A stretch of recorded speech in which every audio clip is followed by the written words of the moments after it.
This video is brought to you by Law Excellence IAS Academy.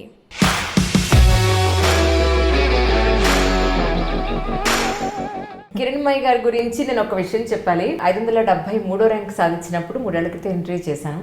ఆ రోజు ఇంటర్వ్యూలో అన్నారనమాట, next what are the future plannings అనుకుంటున్నారు? I want to get into IAS. అన్ని అనుకూలిస్తే IAS అవుతానేమో. IAS వచ్చినప్పుడు మళ్ళీ రావాలి మీరు. ఐఏఎస్ అయ్యి నేను వస్తానండి అన్నారు. వెరీ ఫ్యూ పీపుల్ అండి, నిజంగా చాలా తక్కువ మంది అనుకున్నది సాధించి మళ్ళీ ఇలా వచ్చి, I think you are the first person in my series, total సిరీస్లో నేను మళ్ళీ వస్తానండి మీకు ఐఏఎస్ అయ్యి నేను చేస్తానన్నది మీరే ఫస్ట్. నాకు 500 ఎక్కడ, 56 ఎక్కడ, ఒక 5 మాత్రమే కామన్ ఉంది అందులో. ఫస్ట్ అటెంప్ట్లో వచ్చిందండి 573 అని. సో నేనేమనుకున్నానంటే ఫస్ట్ అటెంప్ట్లోనే నేను ర్యాంక్ కొట్టేశాను, నెక్స్ట్ అటెంప్ట్కి కొంచెం ఎక్కువ చదివామంటే వచ్చేస్తుంది, ఐఏఎస్కి వెళ్ళిపోతామని ఈజీయే అనుకున్నాను అనమాట. ప్రిలిమ్స్ రాస్తే ప్రిలిమ్స్ క్లియర్ అవ్వలేదు. సో ప్రాబ్లం ఏమొచ్చిందంటే ఫస్ట్ టైం నేను అటెంప్ట్ ఇచ్చినప్పుడు ఇది ఎందుకు చేశాను నేను అంటే I had to prove in my family that I can clear this exam. మా అత్త మామలు మేము డాక్టర్ చేసాము అదే చాలు కదా అనేవాళ్ళు. రెస్పెక్ట్ వేరు, సొసైటీలో ఉండే విలువ వేరు. అంటే they can help directly to the patients who are suffering from many diseases కదా. మా ఫాదర్ కూడా చెప్పేవాళ్ళు డాక్టర్ చదువుకుంది కదా. ఫాదర్ దగ్గర నుంచి మా రిలేటివ్స్ దగ్గర నుంచి కూడా ఎందుకు పాపను వదిలేసి వెళ్ళి చదవడం అవసరమా అంటే ఇదంతా రెసిస్టెన్స్ ఉండేది. సో దీన్ని ఓవర్కమ్ చేయాలంటే అట్లీస్ట్ ప్రిలిమ్స్ స్టేజ్లో నేను ఫెయిల్ అయితే, దానివల్ల ఏమైందంటే ఓన్లీ ప్రిలిమ్స్ అండ్ మెయిన్స్ మధ్యలో ఉన్న గ్యాప్లోనే ప్రిపేర్ అవ్వగలిగాను. సో ఎగ్జామ్ డిమాండ్ ఏంటి అంటే నేనేదో సిస్టమేటిక్గా మిస్టేక్ చేస్తున్నాను అని. సో ఈ అనాలిసిస్ అనేది చాలా ఇంపార్టెంట్ అండి. టెస్ట్ సిరీసెస్ రాయాలండి, అవి రాయడం వల్ల ఉపయోగం ఉంటుందంటారా మీ ఉద్దేశ ప్రకారం? కోచింగ్ తీసుకుంటే మనకి డైరెక్షన్ వస్తుంది. ఏమవుతుందంటే కోచింగ్ వల్ల నేను ఫస్ట్ అటెంప్ట్ అప్పుడు లా ఎక్సలెన్స్లో తీసుకున్నానండి కోచింగ్. రీజన్ చెప్తూ ఒకళ్ళు ఎక్స్ప్లెయిన్ చేసినప్పుడు ఈజీగా అర్థమవుతుంది అనమాట. ప్రీవియస్ ఇయర్స్ క్వశ్చన్స్ చేయడం వల్ల 2 అడ్వాంటేజెస్ అండి. So doing these papers is very important. ప్రిలిమ్స్లో మనం ఊరికే చదువుకుంటూ పోతే మాత్రం ర్యాంక్ కానివ్వండి మనలో ఇంప్రూవ్మెంట్ అనేది రాదు.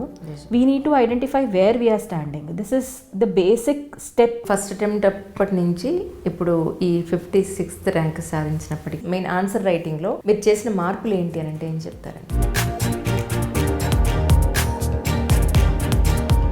So this hesitation is there for everyone. ఆ హెజిటేషన్ని వదిలేసి first answer will be worst answer అని ప్రిపేర్ అయిపోయి ఎంత వర్స్ట్ ఆన్సర్ అయినా సరే రాసి ప్రయత్నం చేద్దాము. ఎగ్జామ్ రాయడం కంటే ఒక హాఫ్ అన్ అవర్ ముందు ఎగ్జామ్ మోడ్లోకి వెళ్ళిపోతాము. ఎగ్జామ్ వే ఆఫ్ థింకింగ్ మనకు ముందే వచ్చేస్తుంది. మీరు రహస్యాలు చెప్పేస్తున్నారు. దిస్ వాజ్ సంథింగ్ కొంచెం ఇంటెలిజెంట్గా నేను చేశాను. It worked out also for me. As a mother మీ అమ్మాయిని మీరు ఎంత మిస్ అయ్యారు? మార్నింగ్స్ కొన్నిసార్లు బాగా సతాయించేసేదండి పాప. అంటే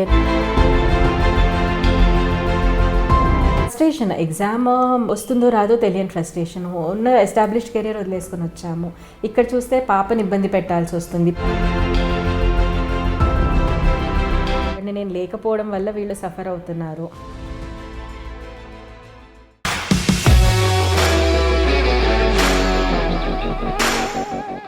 అందరికీ నమస్కారం అండి. ఈరోజు నా ఈ కార్యక్రమంలో నా స్పెషల్ గెస్ట్లు ఇద్దరు కూడా యాక్చువల్లీ వాళ్ళిద్దరూ వైఫ్ అండ్ హస్బెండ్స్ అయినప్పటికీ సివిల్ సర్వెంట్స్ అని గర్వంగా నేను చెప్తాను. ఫస్ట్ అయితే ఒక చిన్న ఇన్ఫర్మేషన్ చెప్పాలి. ఫస్ట్ వెల్కమ్ చెప్పేద్దాం. కిరణ్మయి గారు అండ్ విజయ్ గారు నమస్కారం అండి. Thank you so much for your coming అండి. థ్యాంక్ యూ అండి. కిరణ్మయి గారి గురించి నేను ఒక విషయం చెప్పాలి. 3 ఏళ్ల క్రితం నేను ఫస్ట్ టైం ఇంటర్వ్యూ చేసినప్పుడు 573 ఐ థింక్ సో ర్యాంక్ కదండి. 573 ర్యాంక్ సాధించినప్పుడు 3 ఏళ్ల క్రితం ఇంటర్వ్యూ చేశాను. ఆ రోజు ఇంటర్వ్యూలో అన్నారనమాట, ఏమనంటే ఐఏఎస్ అయిన తర్వాత మళ్ళీ ఒకసారి ఇంటర్వ్యూ మీరు నాకు ఇవ్వాలండి అన్నప్పుడు ఐఏఎస్ అయ్యి నేను వస్తానండి అన్నారు. వెరీ ఫ్యూ పీపుల్ అండి, నిజంగా చాలా తక్కువ మంది అనుకున్నది సాధించి మళ్ళీ ఇలా వచ్చి, I think you are the first person in my series, total సిరీస్లో నేను మళ్ళీ వస్తానండి మీకు ఐఏఎస్ అయ్యి నేను చేస్తానన్నది మీరే ఫస్ట్. నాకు అవునండి. నిజంగా చాలా సంతోషంగా ఉంది. థ్యాంక్ యూ సో మచ్ అండి. ఇప్పుడు ఒక్కసారి సార్ గురించి ఇంట్రడ్యూస్ చేద్దాం. Yes. సార్ ఒక్కసారి మీరు ప్రజెంట్ ఎక్కడ వర్క్ చేస్తున్నారు, మీ నేటివ్ ప్లేస్ అది ఒకసారి మా కోసం చెప్పండి. నా పేరు విజయ్ కుమార్ అండి. నేను మహబూబ్నగర్ జిల్లా చెందినవాడిని. నేను at present deputy commissioner as state tax in commercial tax department పనిచేస్తున్నాను. ప్రజెంట్ అయితే కమిషనర్ రేట్లోనే పనిచేస్తూ ఉన్నాను లాస్ట్ 5 years నుంచి. పేరెంట్స్ ఏం చేస్తున్నారు? పేరెంట్స్ మా father as a conductor retire అయ్యారు madam. My mother passed away in 2013 madam. She was housewife. Okay. Siblings ఎంత ఉన్నారు? Siblings 3 madam, including me 4. Okay. అంటే elder brother, younger brother and younger sister madam. అచ్చా, 3 మగ పిల్లలు, 1 ఆడపిల్ల. Okay. ఇప్పుడు మేము ముందు సార్తో మొదలుపెట్టి అదర్ మీ దగ్గరికి వస్తాం. సరేనండి. కిరణ్ భాయ్ గారు మీకు ఎలా పరిచయం మీరు మాకు చెప్పాలి ఇప్పుడు. అంటే మేడం నేను సివిల్ సర్వీస్ మెయిన్స్ రాసేటప్పుడు తార్నాకలో ఒక ప్రైవేట్ రీడింగ్ హాల్స్ ఉండేవి. ఆ రీడింగ్ హాల్లో నేను సివిల్స్ మెయిన్స్కి ప్రిపేర్ అవుతూ ఉండేవాడిని 2010 ఇయర్ 2010లో. అప్పుడే ఈమె పీజీ కోసం ప్రిపేర్ అయ్యేదన్నమాట. అంటే after completion of MBBS she wants to pursue PG కోసం ప్రిపేర్ అయ్యేటప్పుడు అక్కడ పరిచయం అయ్యాము. అంటే నేను మెయిన్స్ రాశాను. ఆ తర్వాత నాకు ఆ ఇయర్ రాలేదు. తర్వాత ఈమెకి కూడా పీజీ సీట్ వచ్చేసింది 2012లో. She continued her PG. అంటే దాని తర్వాత అప్పుడు పరిచయం మేడం. ఆ ప్రిపరేషన్లో 2010 to 12 మధ్యలో ఓకే చదువుకునేటప్పుడే లైబ్రరీలో పరిచయం అయిపోయింది. తర్వాత ఇంకా అంటే పీజీలో వచ్చిన తర్వాత నేను జాబ్లో 2012 మేలో జాయిన్ అయ్యాను మేడం, గ్రూప్ 1 సర్వీస్లో. అప్పటి నుంచి ఇక్కడ మేము ముందున్నాము. మీ ఇద్దరిలో ముందు ఎవరు ప్రపోజ్ చేశారు నిజం చెప్పండి? నేనే చేశాను మేడం. అవునా? నేను వెరీ అంటే పెళ్లి చేసుకుందాం అన్నా మేడం, అంతే. అంటే ఆఫ్టర్ నాకు జాబ్ వచ్చిన తర్వాత చెప్పాను అనుకుంటా మేడం. ఓకే. ఈమెకి అంటే ఎవరైనా మీరు చదువుతున్నప్పుడు ప్రేమ అంతా దోస్ ఆర్ ఫులిష్ థింగ్స్ నిజంగా చెప్తాయి. అంటే as a parent if I'm thinking అవన్నీ ఫులిష్ థింగ్స్ అనిపిస్తాయి ఒక మెచ్యూరిటీ వచ్చిన తర్వాత. వెన్ వీఆర్ లైక్ స్టూడెంట్స్ అప్పుడు అన్నీ ఇటువంటివన్నీ కామన్ అనిపిస్తాయి. అంటే అప్పుడు చెప్పిన తర్వాత సరే డిసైడ్ అయిపోయాము. డిసైడ్ అయిన తర్వాత పేరెంట్స్కి చెప్పి ఆఫ్టర్ బోత్ పేరెంట్స్ ఇద్దరు అగ్రీ అయిన తర్వాతే కుడ్ ఏబుల్ టు మ్యారీ అనమాట. అంటే జాబ్ 2012లో జాయిన్ అయ్యాను మేడం. మ్యారేజ్ కూడా February 2014లో జరిగింది మాది. అంటే she was pursuing second year of PG. తర్వాత నా అటెంప్ట్స్ నేను ఇంకా 2015 తర్వాత ఈమె అంటే స్ట్రగుల్, అంటే పాపను ఇంట్లో వదిలేయడము, నేను ఇంట్లో ఉండడం. మా అత్త మామలు కూడా చాలా కష్టపడ్డారు వాళ్ళు. అంటే చిన్న పాపను చూసుకోవాలంటే after retirement they are like అంటే వాళ్ళకి హెల్త్ బాగుండకపోవడం, వేరే ఇష్యూస్ కూడా ఉంటాయి మేడం. అయితే పీజీ అయిన తర్వాత అంటే నేను చెప్పాను అనమాట, అంటే ప్రిపేర్ అయితే బాగుంటుంది. అంటే as long you pursue medical education till retirement you have to work like this only అని. ఓకే. అంటే you will be treated as అంటే చెప్పకూడదు కానీ you will treated as a worker only, whereas officer అనే feeling రాదు. అంటే నేను పని చేస్తే తప్ప ఇప్పుడు నేను ఉన్నాను మేడం ఆఫీస్లో ఒకరికి ఇద్దరు చెప్పేసి ఒక 2 hours బయటకు వెళ్తున్నానంటే ఓకే ఇట్ విల్ వర్క్. కానీ వేరాజ్ డాక్టర్ ప్రొఫెషన్లో అట్లా జరగదు. అంటే that is very noble profession, they has to do themselves. Correct correct. అందుకు కొద్దిగా రిలాక్స్గా ఉండొచ్చు. ప్లస్ ఇంకో నా దాంట్లో కూడా కొద్దిగా ఎంతో సెల్ఫిష్నెస్ ఉంది madam. I could not able to get in to civil service. కాబట్టి 2-3 years ట్రై చేయండి, తర్వాత అవ్వకపోతే we have our own paths అనే అదే సార్, నాకు అదే ఇన్ఫర్మేషన్. యాక్చువల్లీ మీరు యూపీఎస్సీలో అన్ని అటెంప్ట్స్ మీరు కంప్లీట్ చేస్తారని, మీరు అచీవ్ చేయలేకపోయినందుకు తను ఎలా అయినా సరే అచీవ్ అయ్యేలాగా చేయాలి. మీ వైపు నుంచి మీరు 100% ఎఫర్ట్ పెట్టారని చెప్పని విన్నాను. నిజమేనండి? అంటే నేను జాబ్లో జాయిన్ అయిన తర్వాత కూడా ఆఫ్టర్ మై మదర్ పాస్ 2013 నేను 2012 నుంచి 15 వరకు సర్వీస్ చేశాను మేడం. అంటే గ్రూప్ 1 ప్రొబేషన్ పీరియడ్ అయిపోయిన తర్వాత నేను లీవ్ తీసుకొని ప్రిపేర్ అవుదాం అనే ఉద్దేశంతో 2.5 years లీవ్లో ఉన్నాను మేడం. ఎక్స్ట్రాడినరీ లీవ్లో ప్రిపేర్ అయ్యాను, మెయిన్స్ రాశాను, బట్ ఇంటర్వ్యూ రాలేదు. అది మేడం అట్లా జరిగింది. కిరణ్ భాయ్ గారు ఈ సంవత్సరం 56th ర్యాంక్ సాధించారు. ముందైతే కంగ్రాచులేషన్స్ చెప్పేద్దాం. థ్యాంక్ యూ సో మచ్ అండి. మొత్తానికి 3 digit నుంచి 2 digitకి వచ్చేసారు. 500 ఎక్కడ, 56 ఎక్కడ, ఒక 5 మాత్రమే కామన్ ఉంది అందులో. యాక్చువల్లీ ఆ ర్యాంక్ నుంచి ఈ ర్యాంక్కి రావడానికి మీరు పడ్డ కష్టం అంటే ఏం చెప్తారండి? యా, అంటే ఇట్ వాజ్ నాట్ ఈజీ అండి. అంటే నాకు ఫస్ట్ అటెంప్ట్లో వచ్చిందండి 573 అని. సో నేనేమనుకున్నానంటే ఫస్ట్ అటెంప్ట్లోనే నేను ర్యాంక్ కొట్టేశాను, సో నెక్స్ట్ అటెంప్ట్కి కొంచెం ఎక్కువ చదివామంటే వచ్చేస్తుంది, ఐఏఎస్కి వెళ్ళిపోతామని ఈజీయే అనుకున్నాను అనమాట. But that was not easy అనమాట. That was not easy. And immediately next year attempt ఇచ్చినప్పుడు ర్యాంక్ వచ్చింది మళ్ళీ, కాకపోతే ఈసారి కొంచెం పెద్ద ర్యాంక్ వచ్చింది, 633 ర్యాంక్ వచ్చింది అనమాట. సో బాగా డిసప్పాయింట్మెంట్. ఎందుకు అంటే నేను ఐఏఎస్ వస్తుంది అని చాలా కాన్ఫిడెంట్గా ఉన్నాను. అది పాపని మార్నింగ్ నుంచి నైట్ వరకు వదిలేసి ఉండడము, చాలా 30 years of age when we start preparation, not everything goes in our favour. So ఆ టైంలో చాలా డిఫికల్ట్ అనిపించింది నాకు. సరే ర్యాంక్ డిటీరియరేట్ అయింది, ఏం చేద్దాము అనుకుని సరే మళ్ళీ నెక్స్ట్ ప్రిలిమ్స్ ఇవ్వాలి కదా అంటే ర్యాంక్ వచ్చిన రోజు ఆ రోజే నేను వెళ్ళి హాస్టల్లో జాయిన్ అయిపోయాను అశోక్ నగర్లో. సో తార్నాకలో మేము ఉంటాము, అశోక్ నగర్ వెళ్ళి హాస్టల్ జాయిన్ అయిపోయాను. ఇంకా 2 months ఉంది ప్రిలిమ్స్కి, ఈసారి ఎలాగన్నా కొట్టాలని హాస్టల్ జాయిన్ అయిపోతే ఆ 2 months తర్వాత ప్రిలిమ్స్ రాస్తే ప్రిలిమ్స్ క్లియర్ అవ్వలేదు. సో జర్నీలో ఫెయిల్యూర్ అనను నేను, because for many of them this rank is also not possible. నాకు వచ్చింది, దేవుడి దయ ఉండింది, బట్ స్టిల్ ఐ ఫెల్ట్ ఇంకా డిసప్పాయింట్మెంటే వచ్చిందనమాట నాకు. ఆ డిసప్పాయింటెడ్ స్టేజ్లో నేను ఆల్రెడీ ఇప్పుడు సెకండ్ టైం ర్యాంక్ వచ్చింది కదండి, దాంట్లో డానిక్స్ అనే సర్వీస్ వచ్చింది. So Delhi and Andaman Nicobar islands civil services, దీంట్లో యూనియన్ టెరిటరీస్లో డెప్యూటీ కలెక్టర్గా పోస్ట్ చేస్తారనమాట. సో ఈ సర్వీస్ సరే జాయిన్ అయిపోదాము అని ఫిక్స్ అయ్యి డిసెంబర్లో జాయినింగ్ అయింది. సో ఈ సర్వీస్ జాయిన్ అయిపోయాను నేను, డిసెంబర్లో జాయిన్ అయిపోయి ఇప్పుడు 1 year నాకు దొరికింది. ప్రిలిమ్స్ అవ్వకపోవడం వల్ల నెక్స్ట్ ఇయర్ ప్రిలిమ్స్ వరకు నాకు ఒక 1 year టైం దొరికేసింది అనమాట. So this time I could utilize more efficiently. ఇప్పుడు ఫ్యామిలీ రెస్పాన్సిబిలిటీస్ కూడా ఢిల్లీలో నాకు కొంచెం తక్కువ ఉన్నాయి. ఫ్యామిలీ రెస్పాన్సిబిలిటీస్ లేవు, మా హస్బెండ్ మా పేరెంట్సే బాగా పాపని మేనేజ్ చేసుకోవడము. ఏమన్నా వాళ్ళ మధ్యలో ఇష్యూస్ వచ్చినా, వాళ్ళకి ఏదైనా బాధ ఉన్నా నాకు చెప్పేవాళ్ళు కాదు. అంటే ఫోన్లో నాకు చెప్తేనే నాకు కూడా ఒక్కదాన్ని బాధపడతాను, నాకు ఎవరు సపోర్ట్ సిస్టమ్ ఉండరు అక్కడ అని చెప్పి ఏమైనా ఇష్యూస్ వచ్చినా నాకు చెప్పకుండా మేనేజ్ చేసేవాళ్ళు. So that's how they gave me that space to study. మెంటల్గా నాకు పీస్ ఉండేటట్టు చూసారు. అక్కడ నాది ట్రైనింగ్ అవుతూ ఉండిందనమాట. డానిక్స్లో ట్రైనింగ్ చేస్తూ ఉన్నాను. ట్రైనింగ్లో మార్నింగ్ 10 to evening 5 వరకు మాకు వర్క్ ఉంటుంది, మిగతా time I'm free to study. And Saturdays Sundays free to study. So this time I could utilize to strengthen my weak areas అనమాట. నాకు హిస్టరీ లాంటివి కొన్ని వీక్ సబ్జెక్ట్స్ ఉన్నాయి, హిస్టరీ, సొసైటీ, ఇట్లాంటి వీక్ సబ్జెక్ట్స్ని నేను స్ట్రెంగ్థెన్ చేసుకున్నాను. అవి కోర్ నుంచి చదివాను.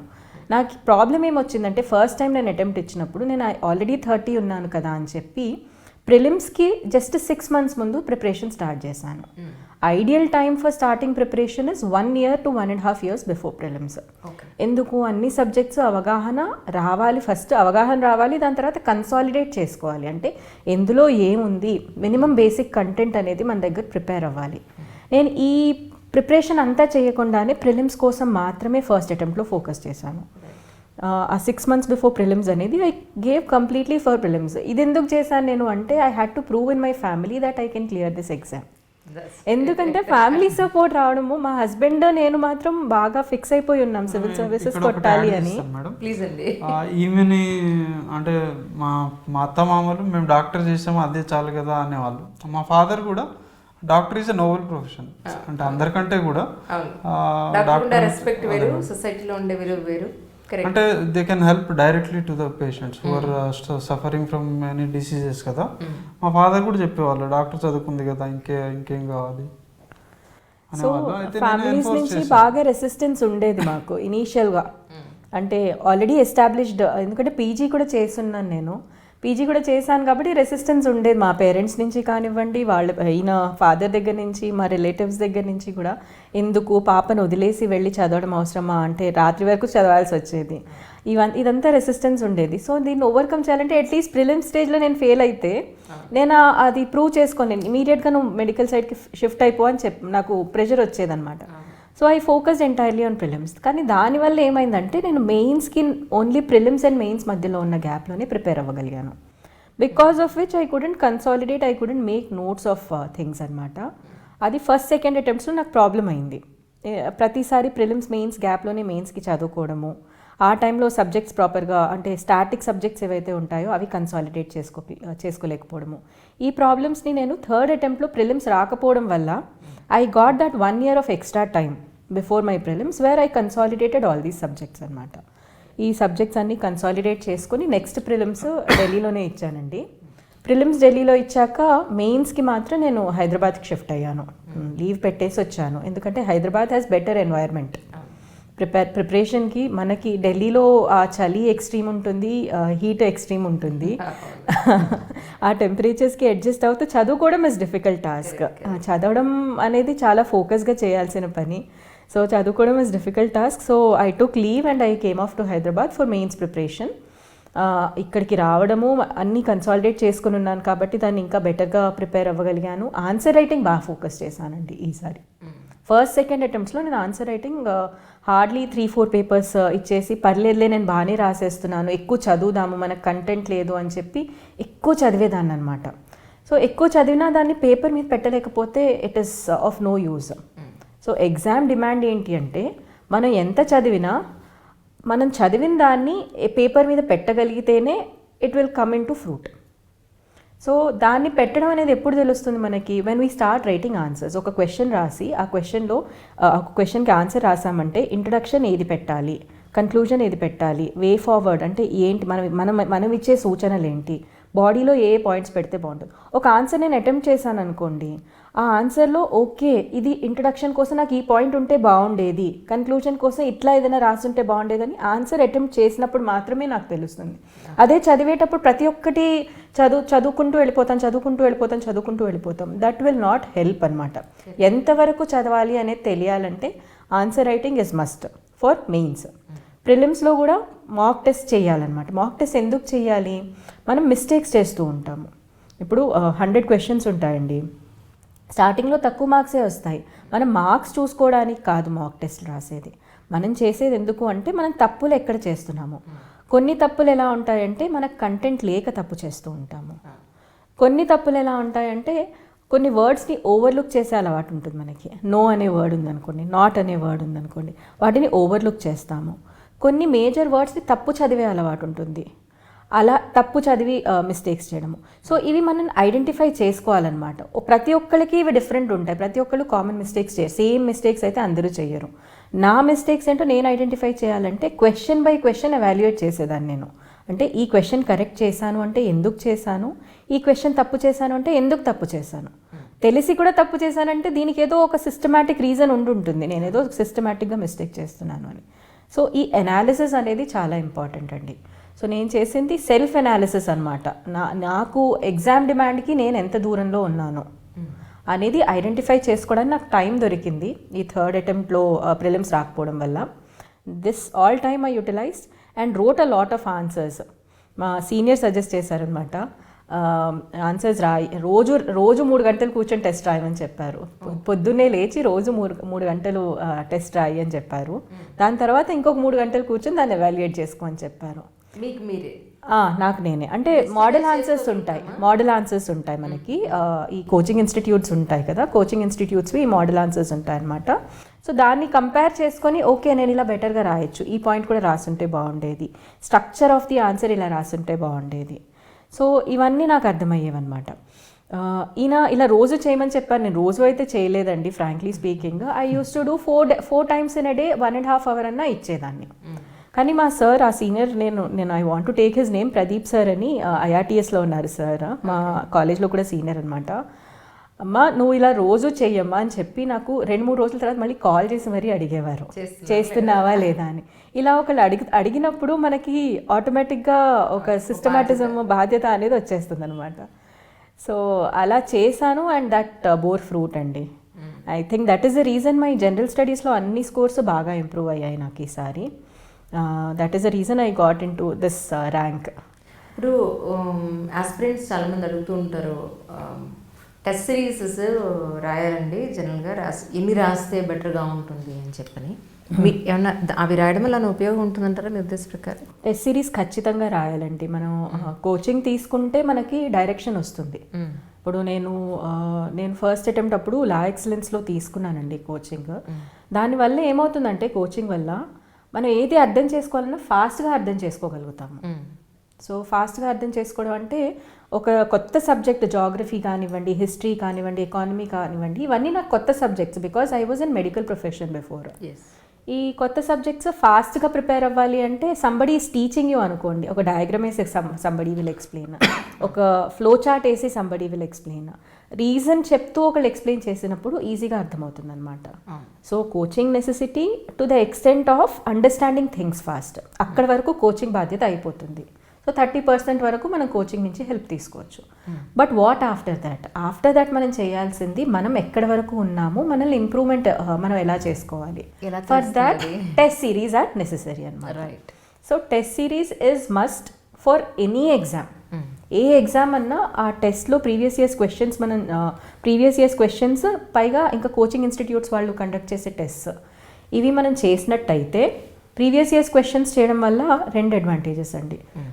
ఎస్పెషలీ యూపీఎస్సీలో ఏమవుతుందంటే వాళ్ళు ఏ ఏరియాస్ నుంచి ఎక్కువ అడుగుతున్నారు ఇదొకటి మనకు తెలుస్తుంది. సో ఆ ఏరియాస్ని ఖచ్చితంగా వదలకుండా చదవాల్సిందే. ఫర్ ఎగ్జాంపుల్ కృష్ణదేవరాయ ఎరా నుంచి ఖచ్చితంగా క్వశ్చన్ వస్తుందండి. సో ఇలాంటి ఏరియాస్ మనం ఐడెంటిఫై చేసుకోవచ్చు అనమాట. ఏరియాస్ ఒకటి ఐడెంటిఫై చేస్తాం. సెకండ్ థింగ్ ఏంటంటే థీమ్స్, అంటే ఈ ఏరియాలోంచి కూడా క్వశ్చన్స్, అంటే ఈ ఈవెంట్ వల్ల వచ్చిన అవుట్పుట్ ఏంటి అనేది మనల్ని అడుగుతారు. మోస్ట్ ఆఫ్ ద టైమ్స్ ఒక ఈవెంట్ జరిగింది, ఈ ఈవెంట్ వల్ల వచ్చిన అవుట్పుట్ ఏంటి అని అడుగుతారు. సో ఎలా అడుగుతారు క్వశ్చన్ అనేది మనం సెకండ్ థింగ్ తెలుసుకోవచ్చు. Third thing what I observed is యూపీఎస్సీలో ఇచ్చే ఆప్షన్స్ ఉంటాయి చూసారా, 4 ఆప్షన్స్ ఉంటాయి ఒక్కొక్క క్వశ్చన్కి. ఒక్కొక్క ఆప్షన్ని పట్టుకొని నెక్స్ట్ ఇయర్ క్వశ్చన్లో అడుగుతున్నారు నెక్స్ట్ ఫర్దర్ ఇయర్స్లో. సో లాస్ట్ 10-15 ఇయర్స్ మన పేపర్స్ ఖచ్చితంగా చేసి ఆ ఆప్షన్స్ని కూడా కొంచెం అనలైజ్ చేసి ఉంటే మనకు ఒక 5 to 10 క్వశ్చన్స్ ఎడ్జ్ వచ్చేస్తుంది. దాంతో we can get through prelims. చాలామంది ఏంటంటే 2 మార్క్స్ 3 మార్క్స్తో ప్రిలిమ్స్ ఉండిపోతూ ఉంటుందన్నమాట. సో ఈ previous years question paper analysis చేయడం చాలా ఇంపార్టెంట్. దాంతో పాటు యూపీఎస్సీఏ వేరే ఎగ్జామ్స్ కూడా కండక్ట్ చేస్తుందండి. అంటే సిఏపిఎఫ్కి కానివ్వండి, అలా ఒకే సంవత్సరంలో చాలా ఎగ్జామ్స్, కంబైన్డ్ మెడికల్ సర్వీసెస్ అని, వీటిలో జనరల్ స్టడీస్కి సంబంధించిన క్వశ్చన్స్ ఉంటాయి. సో ఆ జనరల్ స్టడీస్ క్వశ్చన్స్ని మనం చూసినట్టయితే అవే ఏరియాస్ నుంచి క్వశ్చన్స్ రిపీట్ అవుతాయి. So doing these papers is very important ప్రిలిమ్స్లో. ఇది కాకుండా మాక్ టెస్ట్, అంటే బయట కోచింగ్ ఇన్స్టిట్యూట్స్ వాళ్ళు ఇచ్చే ఉంటాయి అవి కూడా చేసుకోవాలి. అవి అరౌండ్ 50 to 80, నేనైతే 50 వరకు చేశానండి. కొంతమంది 80 వరకు కూడా చేస్తారు. For me 50 was possible. And దాంట్లో ప్రతి ఒక్క క్వశ్చన్ బై క్వశ్చన్ ఎవాల్యుయేట్ చేసుకోవడము. అంటే ఇది కరెక్ట్ చేస్తే ఎందుకు చేశాను, తప్పు చేస్తే ఎందుకు చేశాను, ఈ ఎవాల్యుయేషన్ ద్వారా మనల్ని మనం ఇంప్రూవ్ చేసుకోగలుగుతాము. కరెక్ట్. మనం ఊరికే చదువుకుంటూ పోతే మాత్రం ర్యాంక్ కానివ్వండి మనలో ఇంప్రూవ్మెంట్ అనేది రాదు. We need to identify where we're standing. This is the basic step which lies in succeeding అనమాట. బేసిక్ స్టెప్ ఏంటంటే మనం ఎక్కడ నిల్చున్నాము, ఇంప్రూవ్ ఎందులో చేసుకోవాలి, దానికి వర్కౌట్ చేయడము. నెక్స్ట్ వచ్చేసి మెయిన్స్ టెస్ట్ సిరీస్ అండి. మెయిన్స్ టెస్ట్ సిరీస్ ఇందాక నేను చెప్పినట్టు క్వశ్చన్కి ఆన్సర్ రాస్తున్నప్పుడు దానికి ఇంట్రొడక్షన్కి ఏ స్టేట్మెంట్ అయితే బాగుంటుంది, కన్క్లూషన్కి ఏ స్టేట్మెంట్ అయితే బాగుంటుంది, వే ఫార్వర్డ్ మనం సజెస్ట్ చేస్తాము, దానికి ఏ స్టేట్మెంట్ అయితే బాగుంటుంది, ఏ కమిటీ రికమెండేషన్స్ అయితే బాగుంటాయి. ఇవి క్వశ్చన్ టు ఆన్సర్ మనం టెస్ట్ లాగా రాసినప్పుడు మాత్రమే ఇంత ఆలోచన మన బ్రెయిన్లో ఉంటుందన్నమాట. And one more thing, whenever we're writing a test మన బ్రెయిన్ ఎంత యాక్టివ్గా పనిచేస్తుందంటే ఆ టైంలో మనకు వచ్చిన ఆలోచనలు ఎప్పటికీ గుర్తుండిపోతాయి. దాని తర్వాత మనం వెళ్ళి బుక్ రిఫర్ చేస్తాను చూడండి, అవి మర్చిపోము. ఇన్ జనరల్ బుక్ రీడ్ చేసుకుంటూ వెళ్ళిపోతే అవి మర్చిపోతాము. క్వశ్చన్ చేసి దాని గురించి చాలాసేపు ఆలోచించి దాని తర్వాత మనం వెళ్ళి బుక్ చూసినప్పుడు అవి పర్మనెంట్గా గుర్తుండిపోతాయి. ఇంకొకటి నేను ఏం చేశానంటేనండి, బ్రెయిన్ స్టార్మింగ్ అంటాను నేను దీన్ని. బ్రెయిన్ స్టార్మింగ్ అంటే ఒక క్వశ్చన్ తీసుకొని మొత్తం ఆన్సర్ రాసినా రాయకపోయినా దీన్ని నేను ఎలా స్ట్రక్చర్ చేసుకుంటాను, ఏ పాయింట్స్ రాస్తానో అవి జస్ట్ కీవర్డ్స్ రాసుకోవడం అనమాట. రైట్. సో ఆ కీవర్డ్స్ ప్రతిరోజు రాసుకునేదాన్ని. దీనికి తక్కువ టైం పడుతుంది. కీవర్డ్స్ రాసేసుకోవడం, దాని తర్వాత మోడల్ ఆన్సర్తో కంపేర్ చేసుకొని ఏవేవి మిస్ అయ్యాను అనేది రెడ్ కలర్ పెన్ తోటి అదే పేపర్లో రాసుకునేదాన్ని. ఓహో. సో దీనివల్ల రెడ్ కలర్ పెన్ ఉంటుంది కాబట్టి నేను ఇవి మిస్ అయ్యాను. కొన్ని నాకు తెలిసినవి కూడా మిస్ అయ్యేదాన్ని, ఎందుకంటే ఆ పాయింట్ ఆఫ్ టైంలో నాకు తట్టలేదు అది. సో నెక్స్ట్ టైం నేను ఆ పేపర్ చూడగానే నాకు ఆ రెడ్ కలర్లో క్లియర్గా కనిపించేవి. ఓకే, బ్లూవి నాకు ఎలాగో తెలుసు, నేను రాసేస్తాను, ఈ రెడ్ ఇంట్లో రాసడం మర్చిపోతున్నాను. సో ఇది నాకు నోట్స్ లాగా ఉండేదన్నమాట. This was my notes. నేను సెపరేట్గా నోట్స్ చేయలేదు, క్వశ్చన్కి ఆన్సర్స్ రాసి వాటిలో ఈ పాయింట్స్ మర్చిపోయినవి రాసి చేసుకునేదాన్ని. ఈ బ్రెయిన్ స్టామింగ్ అనేది చాలా ఇంపార్టెంట్ అండి. చాలామంది రివిజన్ అంటే మళ్ళీ మళ్ళీ అదే బుక్ చదవడం అనుకుంటారు. బుక్ మూసి మనం ఆలోచించి ఏమేం చదివాను దాంట్లో అని రికలెక్ట్ చేసుకోవడం, యాక్టివ్గా రికలెక్ట్ చేసుకోవడం ఇస్ మెయిన్ రివిజన్ అండి. రివిజన్ అంటే not reading the book again and again. మనం అదే బుక్ 100 times చదివినా దానిలో కంటెంట్ గుర్తురాదు. మనం గుర్తు చేసుకోవాలి అంటే బుక్ మూసేసి యాక్టివ్గా మనం ఏం చదివాను అనేది రికలెక్ట్ చేసుకోవాలి. This was one more thing which I followed in my 4th attempt అండి. ఫస్ట్ 2 attemptsలో కొంచెం బద్ధకంతో నేను చేయలేదు అనుకుంటా ఆ పని. బట్ 4th attemptలో I made sure I did this. అంటే నాకు సజెస్ట్ చేశారు people that you do this అని. So I think all these things help me in getting this అండి. అంటే ఎస్పెషలీ ఈ సంవత్సరం classroom program law excellency వాళ్ళ దగ్గర బాగా సక్సెస్ అయినట్టుంది. ఎందుకంటే పవిత్ర ఒకటి, తర్వాత సంజనా సింహ వీళ్ళంతా కూడా క్లాస్ రూమ్ ప్రోగ్రాంలోనే లా ఎక్సలెన్స్లో తీసుకున్నారని చెప్పాను. ఈవెన్ నేను కూడా క్లాస్ రూమ్ ప్రోగ్రామ్ తీసుకున్నానండి. ఎక్కువ మంది అలా వచ్చారంటే జనరల్గా మాక్ ఇంటర్వ్యూస్ ఇచ్చిన తర్వాత మా స్టూడెంట్ అని క్లెయిమ్ చేసుకోవడం వేరు, క్లాస్ రూమ్ ప్రోగ్రామ్ అటెంప్ట్ చేసిన తర్వాత మా స్టూడెంట్ అని క్లెయిమ్ చేసుకోవడం వేరు కదా. నేను అప్పుడు పాప 2.5 years అండి. అప్పుడప్పుడే నేను పీజీ చేసేసి నాకు అసలు ఎక్కడ ఎంత చదవాలో తెలియదు అన్నప్పుడు ఈయననే అడిగాను అనమాట, జాయిన్ అవుతాను, కోచింగ్ జాయిన్ అయితే ఒక డైరెక్షన్ వస్తుంది, నాకు ఫాస్ట్గా అవుతుంది ప్రిపరేషన్ అని అడిగితే ఈయన ఫ్రెండ్ సజెస్ట్ చేశారు లా ఎక్సలెన్స్లో they get the best faculty అని చెప్పి. సో నేను వెళ్ళాను. అలాగే ప్రతి చిన్న సబ్ టాపిక్కి కూడా we use to get different faculty అనమాట. అంటే ఒకే ఫ్యాకల్టీ అన్నీ చెప్తున్నట్టుగా కాకుండా సబ్ టాపిక్స్ కోసం కూడా వేరే ఫ్యాకల్టీ రావడము, వాళ్ళు సబ్జెక్ట్ ఎక్స్పర్ట్స్ అయి ఉండడము was beneficial for me. So ఫస్ట్లోనే నాకు మంచి స్ట్రాంగ్ ఫౌండేషన్ ఏర్పడింది. కాకపోతే నేను చెప్పాను కదా, కోచింగ్ చేసే పని 30% మాత్రమే ఉంటుంది. అంటే thousands of స్టూడెంట్స్ కోచింగ్ తీసుకున్నా కొంతమంది మాత్రం ఎందుకు సక్సెస్ అవ్వగలుగుతున్నారు అంటే కోచింగ్ డెఫినెట్గా మనకు ఫౌండేషన్ లే చేస్తుంది, బట్ లేటర్ ఆ 70% ఆఫ్ ది వర్క్ మనం చేయాల్సి ఉంటుంది. దీంట్లో ఈ ఆన్సర్ రైటింగ్, టెస్ట్ సిరీస్ రాయడము, ఎవాల్యుయేట్ చేసుకొని ఇంప్రూవ్ చేసుకోవడం, మనల్ని మనం ఇంప్రూవ్ చేసుకోవడము, this is most crucial part. ఇంకొకటి నేను చెప్పాలనుకున్నది ఏంటంటే చాలామంది ఆన్సర్ రైటింగ్కి హెజిటేట్ చేస్తూ ఉంటారండి. అంటే ఫస్ట్ టైం ఆబ్వియస్లీ మన ఆన్సర్స్ అంత మంచిగా రావు కదా. అయితే కోచింగ్ నా లా ఎక్సలెన్స్లో అయిపోయింది మేడం. అయిపోయిన తర్వాత మధ్యలోనే ఆఫ్టర్ 6 months కోర్స్లో 4 months అయిపోయింది. మా అత్తగారికి హార్ట్ బైపాస్ సర్జరీ అయిపోయింది. అంటే 2.5 months కోచింగ్ వెళ్ళలేదు లాస్ట్లో. తర్వాత మీకు నేను చెప్పాను అంటే మీరు మా టెస్ట్ సిరీస్ రాస్తే you will be able to answer it better అని. టెస్ట్ సిరీస్ దగ్గర నేను వెళ్ళి వదిలేసేవాడిని. నేను పోయి అక్కడ అశోక్ నగర్ వెయిట్ చేస్తా ఉంటే అప్పుడే ఫోన్ వచ్చేది, చాలా టఫ్గా ఉంది నేను వచ్చేస్తున్నాను కూడా వచ్చి అట్లా 4-5 times అయింది. నేను వదిలేసాను madam. First before attempting exam only నేను చాలా ఎన్ఫోర్స్ చేశాను. అంటే నేను చేసిన తప్పులు అంటే మన తప్పుల ద్వారా తెలుసుకోవడానికి చాలా యుగాలైనా సరిపోదు. నిజం. వేరే వాళ్ళ తప్పుల నుంచి మనం నేర్చుకొని we should go in short cut. నిజం నిజం ఆ ఉద్దేశంతో చెప్పాను. అప్పుడు ఈమెకు అర్థం అవ్వలేదు, తర్వాత ఫస్ట్ అటెంప్ట్ తర్వాత అర్థమైంది. So by God's grace and చాలా మంచి ర్యాంక్ వచ్చింది. ఈయన చెప్పింది కరెక్టేనండి. నేను ఎగ్జామ్ సెంటర్కి వెళ్ళి రాసి ఒక 2 questions అతి కష్టం మీద రాసి ఈ ఎగ్జామ్కి నేను ఫిట్ కాను అని ఫిక్స్ అయిపోయి నేను ఈయన ఫోన్ చేసేసి నేను వెళ్ళిపోతున్నాను ఇంటికి, నేను రాయను ఎగ్జామ్ అని చెప్పి రిటర్న్. ఇది ప్రిలిమ్స్ క్లియర్ అయిన తర్వాత. సో వెళ్ళిపోతూ ఉన్నాను అనమాట. తర్వాత ఇంకా ఆప్షన్ లేదు, మెయిన్స్ అయితే వచ్చింది కదా, రాస్తాను కదా, ఆప్షన్ లేదు అన్నప్పుడు ఇంకొక ఫ్రెండ్ సజెస్ట్ చేస్తే మీరు ఈరోజు ఎలాగన్నా డబ్బులు కట్టేసి జాయిన్ అవ్వండి టెస్ట్ సిరీస్ అని చెప్తే సరే అని చెప్పి ఆ రోజు జాయిన్ అయ్యి ఒక 2-3 రాశాను. అప్పుడు కూడా కొంచెం హెజిటేషన్ ఉండింది నాకు ఫస్ట్ అటెంప్ట్లో. సెకండ్ అటెంప్ట్లో ఏంటంటే ఒక హెజిటేషన్ ఎక్కడ వచ్చిందంటే నేను ఆల్రెడీ మెడికల్ డాక్టర్ని, నా ఆన్సర్స్ బాగాలేకపోతే వాళ్ళు ఏమన్నా అనుకుంటారేమో, ఇలాంటి ఒక హెజిటేషన్ ఇది చాలా మందికి ఉండొచ్చు. అంటే ఆల్రెడీ ఒక ఈగో అని అనుకోవచ్చేమో దీన్ని, నా ఆన్సర్స్ బాగోకపోతే ఏమన్నా అనుకుంటారేమో అనే ఫీలింగ్ తోటి ఆన్సర్స్ అసలు చూపించకపోయేదాన్ని అనమాట. But this costed me 3 years extra కదా. నేను ఎందుకు చెప్తున్నాను ఈ స్టోరీ అంతా అంటే this costed me 3 years. First టైమే నేను రాసుంటే మేబీ ఇన్నేళ్ళు వెయిట్ చేయాల్సి వచ్చేది కాదేమో. రాసి వేరే వాళ్ళకి చూపించి నేను ఏం తప్పులు చేస్తున్నానో తెలుసుకోవడం ఇస్ బేసిక్ స్టెప్. అది నేను చెయ్యలేదు ఫస్ట్ సెకండ్ అటెంప్ట్స్లో, ఎవరికి పెద్ద చూపించలేదు. టెస్ట్లు కూడా నాకు తెలియని వాళ్ళకి చూపించడము, అలా చేసేదాన్ని అనమాట. సార్ చూపించలేదు మీరు?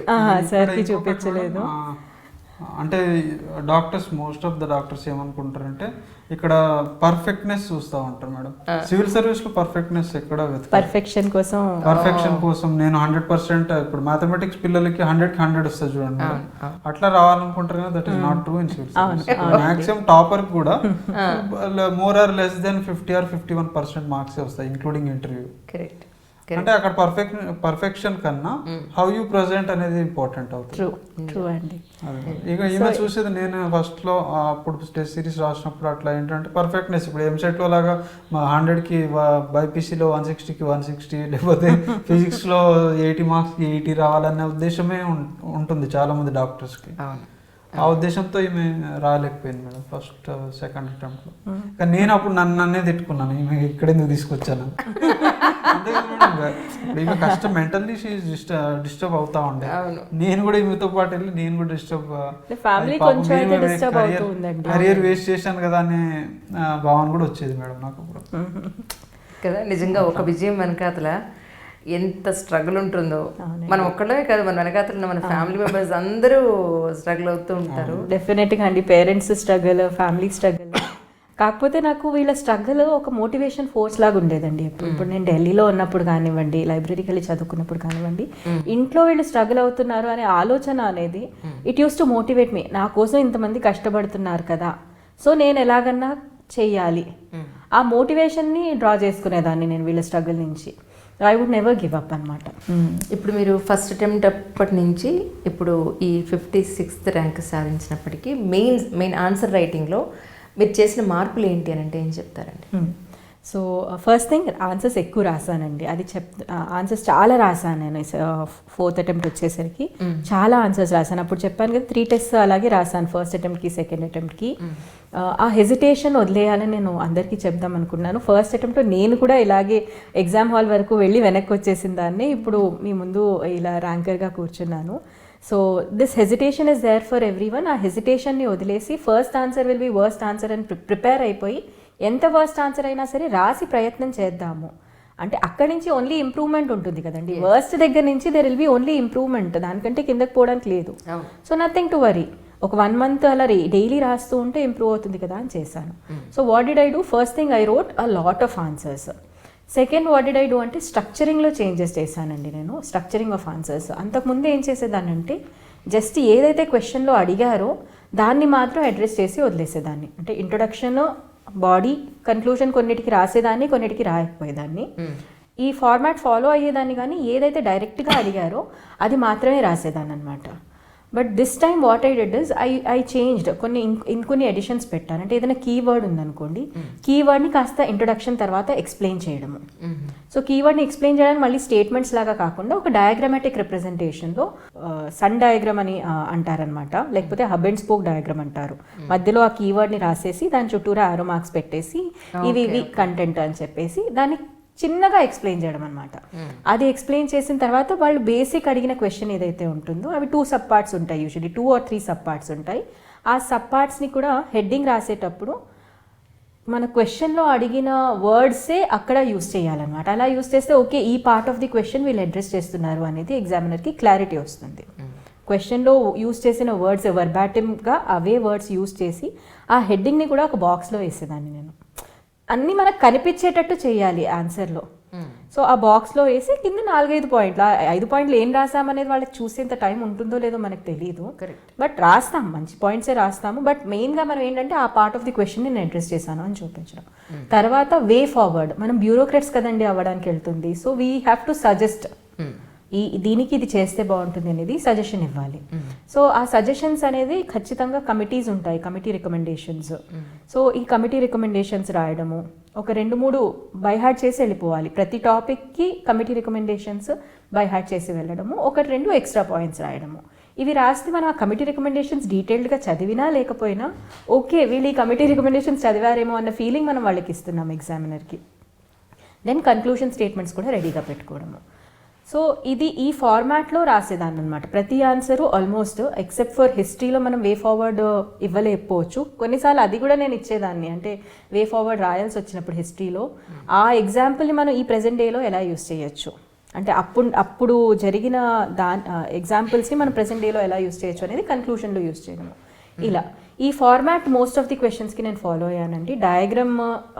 డయాగ్రామ్స్ వేయడము, ఫ్లో చార్ట్స్ వేయడం కూడా wherever possible I use to do అనమాట.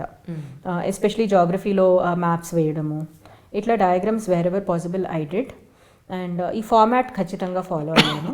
ఇంకొకటి టైం మేనేజ్మెంట్ కూడా చాలా ఇంపార్టెంట్ అయిందండి. సో నేను ఈ టైం మేనేజ్మెంట్ కోసం ఈసారి ఇన్నోవేటివ్గా ఏం చేశానంటే, ఎగ్జామ్ రాయడం కంటే ఒక హాఫ్ అన్ అవర్ ముందు, అంటే మనం ఎగ్జామినేషన్ హాల్లోకి వెళ్ళే ముందు ఒక 20 minutes తీసుకుని 2 questions బయటే రాసేదానండి నేను. దీనివల్ల ఏంటంటే ఎగ్జామ్ మోడ్లోకి మనం ఎగ్జామ్కి వెళ్ళక ముందే స్టార్ట్ అయిపోతాము. ఎగ్జామ్ మోడ్లోకి వెళ్ళిపోతాము, ఎగ్జామ్ వే ఆఫ్ థింకింగ్ మనకు ముందే వచ్చేస్తుంది. ఇదెందుకు అంటే టు సేవ్ టైమ్. చాలామందికి 3 hours 20 questions రాయడం ప్రాబ్లం, నాకు కూడా ప్రాబ్లమే. ఫస్ట్ క్వశ్చన్కే మనం యూజువల్గా అయితే 10 marksకి మనకి 7 minutes దొరుకుతుందండి, 15 marksకి 11 minutes దొరుకుతుంది. కాకపోతే ఫస్ట్ క్వశ్చన్ మనకు 20 minutes వరకు వెళ్ళిపోద్ది, ఎందుకంటే ఆ మూడ్లో సెట్ అయ్యి ఉండం మనము. సో నేను ముందు టూ ఆన్సర్స్ కార్లో కూర్చొని రాసేసుకునేది అనమాట. మాక్ టెస్ట్ నా దగ్గర పేపర్స్ ఉండేవి, అవి రాసేసుకుని వెళ్ళేదాన్ని. సో నా హ్యాండ్ కొంచెం స్పీడ్ అయిపోతుంది, బ్రెయిన్ కూడా ఆ మోడ్లోకి వెళ్ళిపోతుంది, ఎగ్జామ్ మోడ్లోకి. అది చేయడము. ఇంకొకటి ఎగ్జామ్ పేపర్ ఏదైతే ఉంటుందో మనకి 5 minutes ముందు ఇస్తారు. క్వశ్చన్స్ అన్నీ ఉన్నాయా లేదా చూసుకోండి, పేపర్స్ అన్నీ కరెక్ట్ ఉన్నాయా లేదా చూసుకోండి అని 5 minutes ముందు ఇస్తారు. సో ఈ 5 minutesలో నేను ఏం చేసేదాన్ని అంటే ఒక 5 questionsకి స్ట్రక్చర్స్ వేసుకొని పెట్టుకునేదాన్ని. అంటే ఒక్కొక్క క్వశ్చన్కి ఇది ఇంట్రొడక్షన్ రాస్తాను, ఇది కన్క్లూజన్ రాస్తాను, ఈ సబ్ హెడ్డింగ్స్లో రాస్తాను. రైట్. సో ఈ 5 questions నాకు టైంకి అయిపోయేవి. సో దాంట్లో మీరు ప్లానింగ్తో ప్లాన్ చేశాను. ఎస్. సో ఇది చాలా టైం సేవ్ చేసిందండి నాకు ఈసారి. Every time first question use to take away at least 20 minutes of my time. ఆ 20 minutes కాస్త 11 minutesకి నేను కుదించుకోగలిగాను. 5 questionsకి హెడ్ స్టార్ట్ దొరికేసిన తర్వాత ఆ స్పీడ్లో మనం రాసేస్తాను తర్వాత. ఇంకొకటి నేను చేసింది ఏంటంటే, అంటే ఇవి స్టూడెంట్స్కి బాగా టిప్స్గా యూజ్ అవుతాయని చెప్పి మీరు రహస్యాలు చెప్పేస్తున్నారు. కావాలి కదండి. సో లాస్ట్కి వచ్చేసరికి టైం తక్కువ ఉండొచ్చు కొంచెం. నేను ఫస్ట్ 15 marks నుంచి స్టార్ట్ చేసేదాన్ని అనమాట. సో 15 marks 10 questions ఉంటాయి, 10 marks 10 questions ఉంటాయి. నేను వెనక నుంచి స్టార్ట్ చేసేదాన్ని. 20 question నుంచి 11 వరకు వచ్చేసిన తర్వాత, అంటే 15 marks అయిపోయిన తర్వాత 10 markersలో ఫస్ట్ నుంచి వెళ్ళేదాన్ని. So last 8th, 9th, 10th question దగ్గర నాకు కొంచెం టైం తక్కువ ఉండేది. 8th, 9th, 10th అంటే మధ్యలో ఉంటాయి, అంటే నా ఇంప్రెషన్ ముందు పాడవ్వదు సరిగ్గా ఆన్సర్స్ రాయకపోతే. సో పాడవకుండా ఉండాలని ఇలా స్ట్రాటజైజ్ చేసుకున్నాను. 8th, 9th, 10th క్వశ్చన్ దగ్గర ఒకవేళ టైం తక్కువ ఉండింది అనుకోండి, నాకు 1-2 పేపర్స్లో ఇలా ప్రాబ్లం అయింది. అంటే జస్ట్ 10 minutes ఉన్నాయి, 3 questions రాయాలి, 10 markers. ఇది తక్కువ టైం ఉండేసరికి నేను ఏం చేశానంటే ప్రతి క్వశ్చన్లోనూ సగం రాసేసాను. దాని తర్వాత I went back to the questions. Okay. So that I will not miss out any question. అదే ఫస్ట్ క్వశ్చన్ రాసి సెకండ్ క్వశ్చన్ సగం రాసే కంటే 3 questions కొంచెం అడ్రస్ చేసేసి దాని తర్వాత మళ్ళీ వెనక్కి వచ్చి రాశాను అనమాట. సో దట్ ఒకవేళ మిస్ అయ్యేటట్టు ఉంటే మొత్తం క్వశ్చన్ వదిలేస్తే అస్సలు మార్క్స్ రావండి. క్వశ్చన్లో సగం రాసుంటే అట్లీస్ట్ 3-4 marks అయితే పడిపోతాయి. సో దిస్ వాజ్ సంథింగ్ కొంచెం ఇంటెలిజెంట్గా నేను చేశాను. It worked out also for మీ. బెటర్గా రాయగలిగానని నాకు అనిపించింది. 1 or 2 papers I felt I did not do, but అందులో కూడా డీసెంట్గా వచ్చాయండి. ఆప్షనల్స్ అన్న మార్చుకున్నారండి? లేదండి, నాకు ఆప్షనల్లో కన్సిస్టెంట్గా గుడ్ స్కోర్ వస్తూ ఉంది. ఫస్ట్ అటెంప్ట్లో నుంచి కూడా మెడికల్ సైన్స్ ఆప్షనలే ఉన్నది. నేను పీజీ కూడా చేస్తున్నాను కాబట్టి నాకు అక్కడ కొంచెం అడ్వాంటేజ్ వచ్చింది అనమాట. సో ఆప్షనల్ మార్చలేదు. I took help second attempt నుంచి. ఫస్ట్ అటెంప్ట్లో మంచి స్కోర్ వచ్చింది నాకు, కాకపోతే సెకండ్ అటెంప్ట్లో జిఎస్ మీద ఫోకస్ చేయాలంటే ఆప్షనల్ పైన అంత చదవలేం కాబట్టి I took help of UPSC medico అని ఒక ఉందండి, ఒక వెబ్సైట్ ఉంది, అందులో డాక్టర్ నవీన్ గారు అని ఉన్నారు. I took his help. So ఆయన నోట్స్ అది ప్రొవైడ్ చేశారు నాకు. So with that notes, it was easier for my optional preparation so that I could focus on GS. Right. ఇప్పుడు మీ నోట్స్ ఏం చేశారు ఎంతకిను? నా నోట్స్ నా దగ్గర ఉన్నాయండి. నాకు ఇప్పుడు బోల్డ్ అంత మంది అడిగారు యాక్చువల్లీ, ఎవరికైనా ఇచ్చే ఉద్దేశంలో ఉన్నారా? ప్లీజ్ ఒకసారి పంపిస్తే స్టూడెంట్స్ చాలా మంది అడుగుతున్నారు, ఇన్స్టాగ్రామ్ లో మెసేజ్ చేస్తున్నారు. మేము ఎక్కడ కోచింగ్ తీసుకునే పరిస్థితిలో లేవండి, ఎవరైనా నోట్స్ ప్రొవైడ్ చేయగలుగుతారా అని చెప్పని. ఐ లాస్ట్ దెమ్ అండి, డెఫినెట్ గా అన్నాను. ఇఫ్ పాసిబుల్ ప్లీజ్ నాకు ఒకసారి పంపించండి. నేను అది స్కాన్ చేసే పనిలో ఉన్నాను. ఓకే. తర్వాత ఫస్ట్ అటెంప్ట్ నుంచి కూడా ఈ ప్రిపరేషన్ అప్పటి నుంచి యాజ్ ఆన్ టుడే వరకు ఇంకొక 2 years మేబీ మీరు ట్రైనింగ్ కూడా వెళ్ళిపోతారేమో. యాజ్ ఎ మదర్ మీ అమ్మాయిని మీరు ఎంత మిస్ అయ్యారు, ఏంటి పరిస్థితి? మిస్ అంటే చాలా అండి. యాక్చువల్గా నేను ఫస్ట్ 3 years ఇక్కడే ప్రిపేర్ అయ్యానండి. ఇక్కడ ప్రిపేర్ అయినప్పుడు మార్నింగ్ వెళ్ళి నైట్ వెళ్ళిపోయేదాన్ని. మార్నింగ్స్ కొన్నిసార్లు బాగా సతాయించేసేదండి పాప, అంటే నువ్వు వెళ్ళకు వెళ్ళకు వెళ్ళకు అని చెప్పి. సో అక్కడ తనకి సర్ది చెప్పి కొన్నిసార్లు ఏడ్చుకుంటూనే వెళ్ళేదాన్ని, ఇంకా తప్పదు అని వెళ్ళడం. కొన్నిసార్లు ఏమో ఈయనతో నేను గొడవ పడేదాన్ని. మీరు అనవసరంగా నిద్రలోకి తోసారు, హ్యాపీగా నా ఉద్యోగం చేసుకుంటూ మా అమ్మాయితో ఉండేదాన్ని. ఎందుకంటే ఆ ఫ్రస్ట్రేషన్, ఎగ్జామ్ వస్తుందో రాదో తెలియని ఫ్రస్ట్రేషన్, ఉన్న ఎస్టాబ్లిష్డ్ కెరీర్ వదిలేసుకొని వచ్చాము. ఇక్కడ చూస్తే పాపని ఇబ్బంది పెట్టాల్సి వస్తుంది, పేరెంట్స్ని ఇబ్బంది పెట్టాల్సి వస్తుంది. వాళ్ళకి మా మదర్కి బైపాస్ సర్జరీ అయిందనమాట. కంటిన్యూస్గా లెగ్ ఫ్రాక్చర్, బైపాస్ సర్జరీ, ఇలా ఏదో ఒక హెల్త్ ఇష్యూ వస్తూనే ఉంది. ఇంతమందిని ఇబ్బంది పెడితే నేను చదవడం ఆపేస్తాను, నేను మళ్ళీ వెళ్ళి చేసేసుకుంటాను అనిపించేది.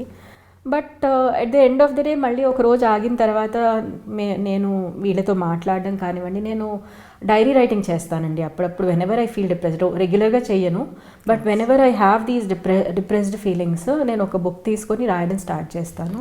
అది రాసినప్పుడు మనం ఎందుకు ఈ జర్నీ స్టార్ట్ చేసాము, డెఫినెట్గా this gives a bigger platform. మనకి మెడికల్ ప్రొఫెషన్లో నాకు ఆల్రెడీ మంచి ప్లాట్ఫామ్ దొరికింది ఫర్ డూయింగ్ సర్వీస్. కాకపోతే civil services gives you a very big platform. అలాగే మన పర్సనల్గా కూడా సోషల్ ట్రాన్స్ఫర్మేషన్ చాలా హ్యూజ్గా ఉంటుందండి. మేమిద్దరం బిలీవ్ చేసేది ఏంటంటే మన లైఫ్ని మనమే ట్రాన్స్ఫార్మ్ చేసుకోగలుగుతాము. మాకు పేరెంట్స్ నుంచి వచ్చింది ఒక level of we got good level of education. లైఫ్ని మనం ట్రాన్స్ఫార్మ్ చేసుకోవాలంటే అది మన చేతిలో ఉంది. నాకు అటెంప్ట్స్ ఉన్నాయి, so I have to do this. And what are the options available in front of me అని రాసుకునేదాన్ని నేను. What are the options available in front of me, వదిలేస్తే ఏమవుతుంది, వదలకుండా ప్రిపేర్ అయితే ఎలా ప్రిపేర్ అవ్వాలి, ఇవన్నీ రాసుకుంటే క్లారిటీ వస్తుంది. అంటే థాట్ మనం ఆలోచించినప్పుడు ఏమవుతుందంటే వచ్చిపోతూ ఉంటాయి కదా ఆలోచనలు, కాంక్రీట్నెస్ ఉండదు. రాసినప్పుడు it is there on paper, కనిపిస్తూ ఉంటుందన్నమాట. ఓకే ఈ ఆప్షన్స్ ఉన్నాయి, ఇలా చేస్తే ఇది మేనేజ్ చేయొచ్చు అనే క్లారిటీ వచ్చేది నాకు. With that I use to be satisfied అనమాట. లేదులే మళ్ళీ చేద్దాము అని నెక్స్ట్ డే నుంచి మళ్ళీ పికప్ అవ్వడమే. ఇది ఫస్ట్ 3 yearsలో ఇక్కడ ఇలా ఉండేది. 9 వరకు వెళ్ళిపోయేదాన్ని. సో ఇంటికి వెళ్ళగానే పాప హగ్, ఎవ్రీ ఎఫర్ట్ మనం మర్చిపోతాం అనమాట. ఇంత స్ట్రగుల్ చేసాం అనేది మర్చిపోతాం. బట్ లాస్ట్ 1.5 year నుంచి నేను ఢిల్లీలో ఉన్నాను బికాస్ ఆఫ్ ట్రైనింగ్. అప్పుడు ఎలా అయ్యేదంటే ఒక్కొక్కసారి స్కూల్కి వెళ్ళేటప్పుడు కానివ్వండి, అప్పుడప్పుడు సతాయించేసేది నన్ను. నాకు మమ్మీ కావాలి అని సతాయించడము, లేకపోతే నేను స్కూల్కి వెళ్ళను అని, షూస్ వేసుకోను అని చెప్పి, నేను ఇలా చేయను అని చెప్పి. మేడం ఇక్కడ మా పాప అంటే బికాస్ ఆఫ్ డిఫరెంట్ రీజన్స్ సతాయించేదని స్కూల్కి వెళ్ళాను అని ఇప్పుడు కూడా మేము వెళ్తుంది. కాకపోతే అమ్మ లేదు అనే ఒక అది మెంటల్గా ఎఫెక్ట్ చేస్తూ ఉంటుంది. అమ్మ లేదు కాబట్టి వేరే వేరే రీజన్స్ చెప్పేది అనమాట. అదే ఈ రీజన్ చెప్పేది కాదు, వేరే వేరే రీజన్స్ చెప్పేది. ఎప్పుడన్నా అసలు ఈయన కొట్టదు, చాలా వరకు కొట్టడము తిట్టడం అనేది చాలా తక్కువ, చాలా ఓపిక అనమాట ఈయనకి ఆ విషయంలో మాత్రం. అమ్మాయి ఎంత బిహేవ్ చేసినా, ఎంత ఆడ్గా బిహేవ్ చేసినా అసలు కొట్టడం అనేది ఉండదు. ఎప్పుడన్నా ఇంక మరీ పీక్స్కి వెళితే ఒక్కసారి కొట్టి ఆయన ఏడ్చి నాకు ఫోన్ చేస్తే నేను అక్కడ బాధపడ్డాం. సో ఇట్లాంటి సిచ్యువేషన్స్ అయినాయండి. ఐ థింక్ ఇంకా ట్రైనింగ్లో కూడా ఉంటాయేమో కొన్ని రోజులు, తప్పదనుకుంటా. సో అది పెయిన్ఫుల్గా ఉండేదన్నమాట. అంటే నేను లేకపోవడం వల్ల వీళ్ళు సఫర్ అవుతున్నారు. మీకు మాత్రం పెద్ద టాస్క్ సార్ మీ అమ్మాయి తోటి. లేదు మేడం, ఆమె ఈమె కంటే ఎక్కువ నాతో అడ్జస్ట్ అయిపోయింది. కానీ జనరల్గా జెంట్స్కి ఎంత మనకున్నంత అన్ని రకాల 100 రకాల పనులు చేస్తాం పొద్దున్న లేస్తే. అలాంటిది ఆయన పాప గురించి కేర్ తీసుకోవడం, మీ వరకు ఆ పెయిన్ తీసుకురాకుండా అక్కడే రెస్ట్రిక్ట్ చేయడం, సచ్ ఏ గ్రేట్ థింగ్ అండి. సచ్ ఏ గ్రేట్ హస్బెండ్ అని చెప్పాలి. అంటే ఏమంటారు, మంచి తండ్రి, మంచి భర్త. ఎక్కువ కోఆపరేషన్ మా పాప ఇచ్చింది. చాలా కష్టమే. అంటే ఇప్పుడు వెళ్తాను అన్నప్పుడు వెళ్ళనివ్వడం అనేది, నేను ట్రైనింగ్కి వెళ్తున్నా, ఎక్కడికి వెళ్తున్నా వెళ్ళనివ్వడం, పిల్లలు ఇదే ఏజ్లో కదండి డిమాండ్ చేసేది. So she sacrificed so much. మా పేరెంట్స్ పాపం చూసుకుంటూ, మా పేరెంట్స్ కూడా ఎప్పుడు కంప్లైంట్ చేయలేదండి. అంటే అనేవాళ్ళేమో అప్పుడప్పుడు ఎప్పుడు సెటిల్ అవుతావు అంటే, లేట్ ఏజ్లో స్టార్ట్ చేశాను కదా, ఇంకా సెటిల్ అవ్వవా, పిల్ల పెద్దది అవుతుంది, ఇంకా సెటిల్ అవ్వవా అనేవాళ్ళు. బట్ ఇన్ని అన్నా కూడా పాపని ఎప్పుడు, యాక్చువల్గా మా అన్నయ్య కాకినాడలో ఉంటారనమాట. సో అక్కడ ఉండకుండా పాప కోసం అని వాళ్ళు హైదరాబాద్లో ఉంటున్నారు. So my parents and he అంటే మా పేరెంట్స్తో పాటు తిని ఉండడం అనేది కూడా ఇట్స్ అ బిగ్ థింగ్. చాలా వాళ్ళు ఈయనతో అడ్జస్ట్ అవ్వడము, ఈయన వాళ్ళతో అడ్జస్ట్ అవ్వడము, ఇట్స్ నాట్ ఈజీ. మనకి అమ్మాయిలకి ముందు నుంచి మన పేట్రియార్కల్ సొసైటీలో ఉంటున్నాం కాబట్టి చిన్నప్పటి నుంచి కూడా అలవాటు చేసి పెడతారు ఎక్కడికి వెళ్ళినా అడ్జస్ట్ అవ్వాలి అని. మనం వేరే వాళ్ళ ఇంట్లో అడ్జస్ట్ అవ్వడం రిలేటివ్లీ మనకి ఈజియర్ అవుతుంది. మెంటాలిటీ అలా ఫిక్స్ అయిపోయి ఉంటుంది. చిన్నప్పటి నుంచి మీ అత్తారింటికి వెళ్తే ఇలాగే చేస్తా ఉంటే, అక్కడ ఉంటే ఇలా చేస్తా ఉంటే అని ఒక్కొక్క టాబ్లెట్ వేసినట్టు వేస్తూ ఉంటారు మనకి. సో అక్కడికి వెళ్ళిన వెంటనే అది మన ఇల్లు అని మనం చాలా అడ్జస్ట్ అయ్యి మన వాళ్ళు అని అంతా మన నెత్తి మీద వేసుకుని మనమే చేస్తూ ఉంటాం. కానీ మన పేరెంట్స్ తోటి హస్బెండ్ ఉండడం, నేను అది కూడా నేను లేనప్పుడు, నేను ఉంటే అది వేరే. మళ్ళీ నేను కూడా లేనప్పుడు వీళ్ళు కలిసి ఉండి పాప కోసం అని అండి. ఈయన చేసిన పాప కోసం, మా పేరెంట్స్ చేసిన పాప కోసం అండి. నిజం. సో ఐ థింక్ ఎందుకంటే డిఫరెన్సెస్, మాది లవ్ మ్యారేజ్ అవ్వడం వల్ల కల్చరల్ గా కూడా చాలా డిఫరెన్సెస్ ఉంటాయి అన్నమాట. దేవుడిని అబ్జెక్షన్ రాలేదు అప్పుడు? అబ్జెక్షన్స్ వచ్చాయండి, స్లోగా కన్విన్స్ చేసామన్నమాట. It took time. కాకపోతే ఆ టైం ప్రాసెస్ లోనే వీళ్ళ మదర్ చనిపోవడం జరిగింది మధ్యలో. మా పెళ్లికి ముందే చనిపోయారు. వీళ్ళ ఇంట్లో ఫస్ట్ ఒప్పుకున్నాకే మా మదర్ ఇన్ లా చనిపోయారు. మా ఇంట్లో కొంచెం లేట్గా నేను చెప్పాను, వాళ్ళు ఒప్పుకోవడానికి కొంచెం టైం పట్టింది. ఒప్పుకున్నాక కూడా రెండు ఫ్యామిలీస్ మధ్యలో కొన్ని డిస్టర్బెన్సెస్. ఆబ్వియస్లీ ఇష్టం ఉండదు కదండి, అంటే ఫస్ట్ మా పేరెంట్స్ నేను ఏది చేసినా కాదన్నారు మేడం. ఫస్ట్ అంటే నీ ఇష్టం అనేస్తారు. అంటే ఏదో పైకి వద్దంటారు కానీ తర్వాత నీ ఇష్టమే అనేస్తారు. అంటే అమ్మాంగ్ మా నలుగురు మేము సిబ్లింగ్స్ అంతా నలుగురు కదా మేడం. వేరే వాళ్ళకు దొరకని చాయిసెస్ నాకు, అంటే ఆపర్చునిటీస్ చాయిసెస్ నాకు ఇచ్చారు. రైట్. సో ఆ రెసిస్టెన్స్ ఉండింది స్టార్టింగ్లో. ఇంకా తర్వాత వాళ్ళు అర్థం చేసుకున్నారు వీళ్ళు ఇంతగా ఇదే అనుకుంటున్నారు కాబట్టి we will get it done అని. బట్ అలానే మేము కూడా అంటే we were supportive of each other in our endeavours అండి. తను సివిల్స్కి మా పెళ్ళైన తర్వాత తను కూడా 3-4 అటెంప్ట్స్ ఇచ్చారు. తర్వాత నాకు పాప తర్వాత ఇన్ని అటెంప్ట్స్ ఇవ్వడానికి ఛాన్స్ దొరకడం, ఎందుకంటే చాలామంది ఫ్యామిలీ నుంచి సపోర్ట్ లేక వదిలేస్తూ ఉంటారు. But I think we're fortunate that మా లవ్ అనేది మా టైం వేస్ట్ చేయకుండా మమ్మల్ని అభివృద్ధి పదంలో నడిపించడానికి మాకు హెల్ప్ చేసిందండి. ఎందుకంటే ఈ రోజుల్లో ప్రజెంట్ సినారియోతో మనం కంపేర్ చేస్తే కనుక ప్రేమ అనేది ఒక టైం వేస్ట్, ప్రేమ అనేది చదువు వినాశనం, ప్రేమ అనేది కెరియర్ నాశనం.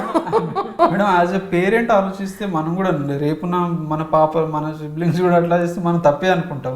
కానీ ఆ ఏజ్ లో ఉన్నప్పుడు. కానీ మీ ఇద్దరి విషయంలో ఎక్కడ టైం వేస్ట్ అవ్వకుండా ఒకళ్ళకొకళ్ళు చదువు పాయింట్ ఆఫ్ వ్యూలో కానీ కెరియర్ పాయింట్ ఆఫ్ వ్యూలో కానీ ఫస్ట్ దాని మీద ఫోకస్ చేసిన తర్వాత ఒకటి అచీవ్ చేసిన తర్వాత మనం చేద్దాం అన్న పాయింట్లో ఒక అండర్స్టాండింగ్ చూసారా?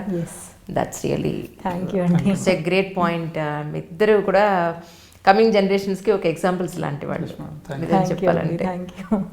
అందుకే ఇప్పుడు కిరణ్మయ్య గారు ఏం చేస్తున్నారంటే వాళ్ళ అమ్మాయికి ఇంట్లో ఇప్పుడు ఉంటున్నారు కాబట్టి చక్కగా పొద్దున్నే అమ్మగా బాక్స్ రెడీ చేసి మరి స్కూల్కి పంపేస్తున్నారు. ఏమంటుందండి మీ అమ్మాయి? చెప్పారా దాన్ని మెంటల్గా ప్రిపేర్ చేశారా? అమ్మ మళ్ళీ నేను ట్రైనింగ్కి వెళ్ళాల్సి ఉంటుంది ఐఏఎస్ ట్రైనింగ్ అని. కాకపోతే షీఈస్ హ్యాపీ దట్ 8 months తర్వాత నువ్వు ఇక్కడికి వచ్చేస్తావు కదమ్మా అని. షీఈస్ అండర్స్టాండింగ్ అండి, తను అండర్స్టాండ్ చేసుకుంటుంది కాబట్టి I think I could do it. Correct. చాలా అండర్స్టాండింగ్ అండి నేను వెళ్ళాలంటే. అఫ్కోర్స్ కొన్నిసార్లు తనకి అనిపిస్తుంది, కొన్నిసార్లు సతాయిస్తూ ఉంటుంది, అది కూడా ఉంటుంది. బట్ ఆ టైం అయిపోయిన తర్వాత అంటే ఆ 1-2 hours మనం సంధాయించేస్తే దాని తర్వాత షీ విల్ అండర్స్టాండ్. ఇదేమన్నా ఆలోచించారంటే ఇట్స్ ప్యూర్లీ పర్సనల్ ఇష్యూ అనుకోండి. రేపు మీకు పోస్టింగ్ వచ్చిన తర్వాత ఓన్ క్యాటర్ వస్తే, ఓన్ స్టేట్ వస్తే పర్వాలేదు, ఇంకేస్ అదర్ స్టేట్ వస్తే మళ్ళీ మీకు ఇబ్బంది ఏమో. ఏం సార్? అంటే పెళ్ళికి ముందే డిసైడ్ అయ్యాం మేడం. అంటే ఎవరిది అంటే పెద్ద జాబ్ ఎవరిది ఉంటే వాళ్ళ కోసం ఫాలో అవడమేనా?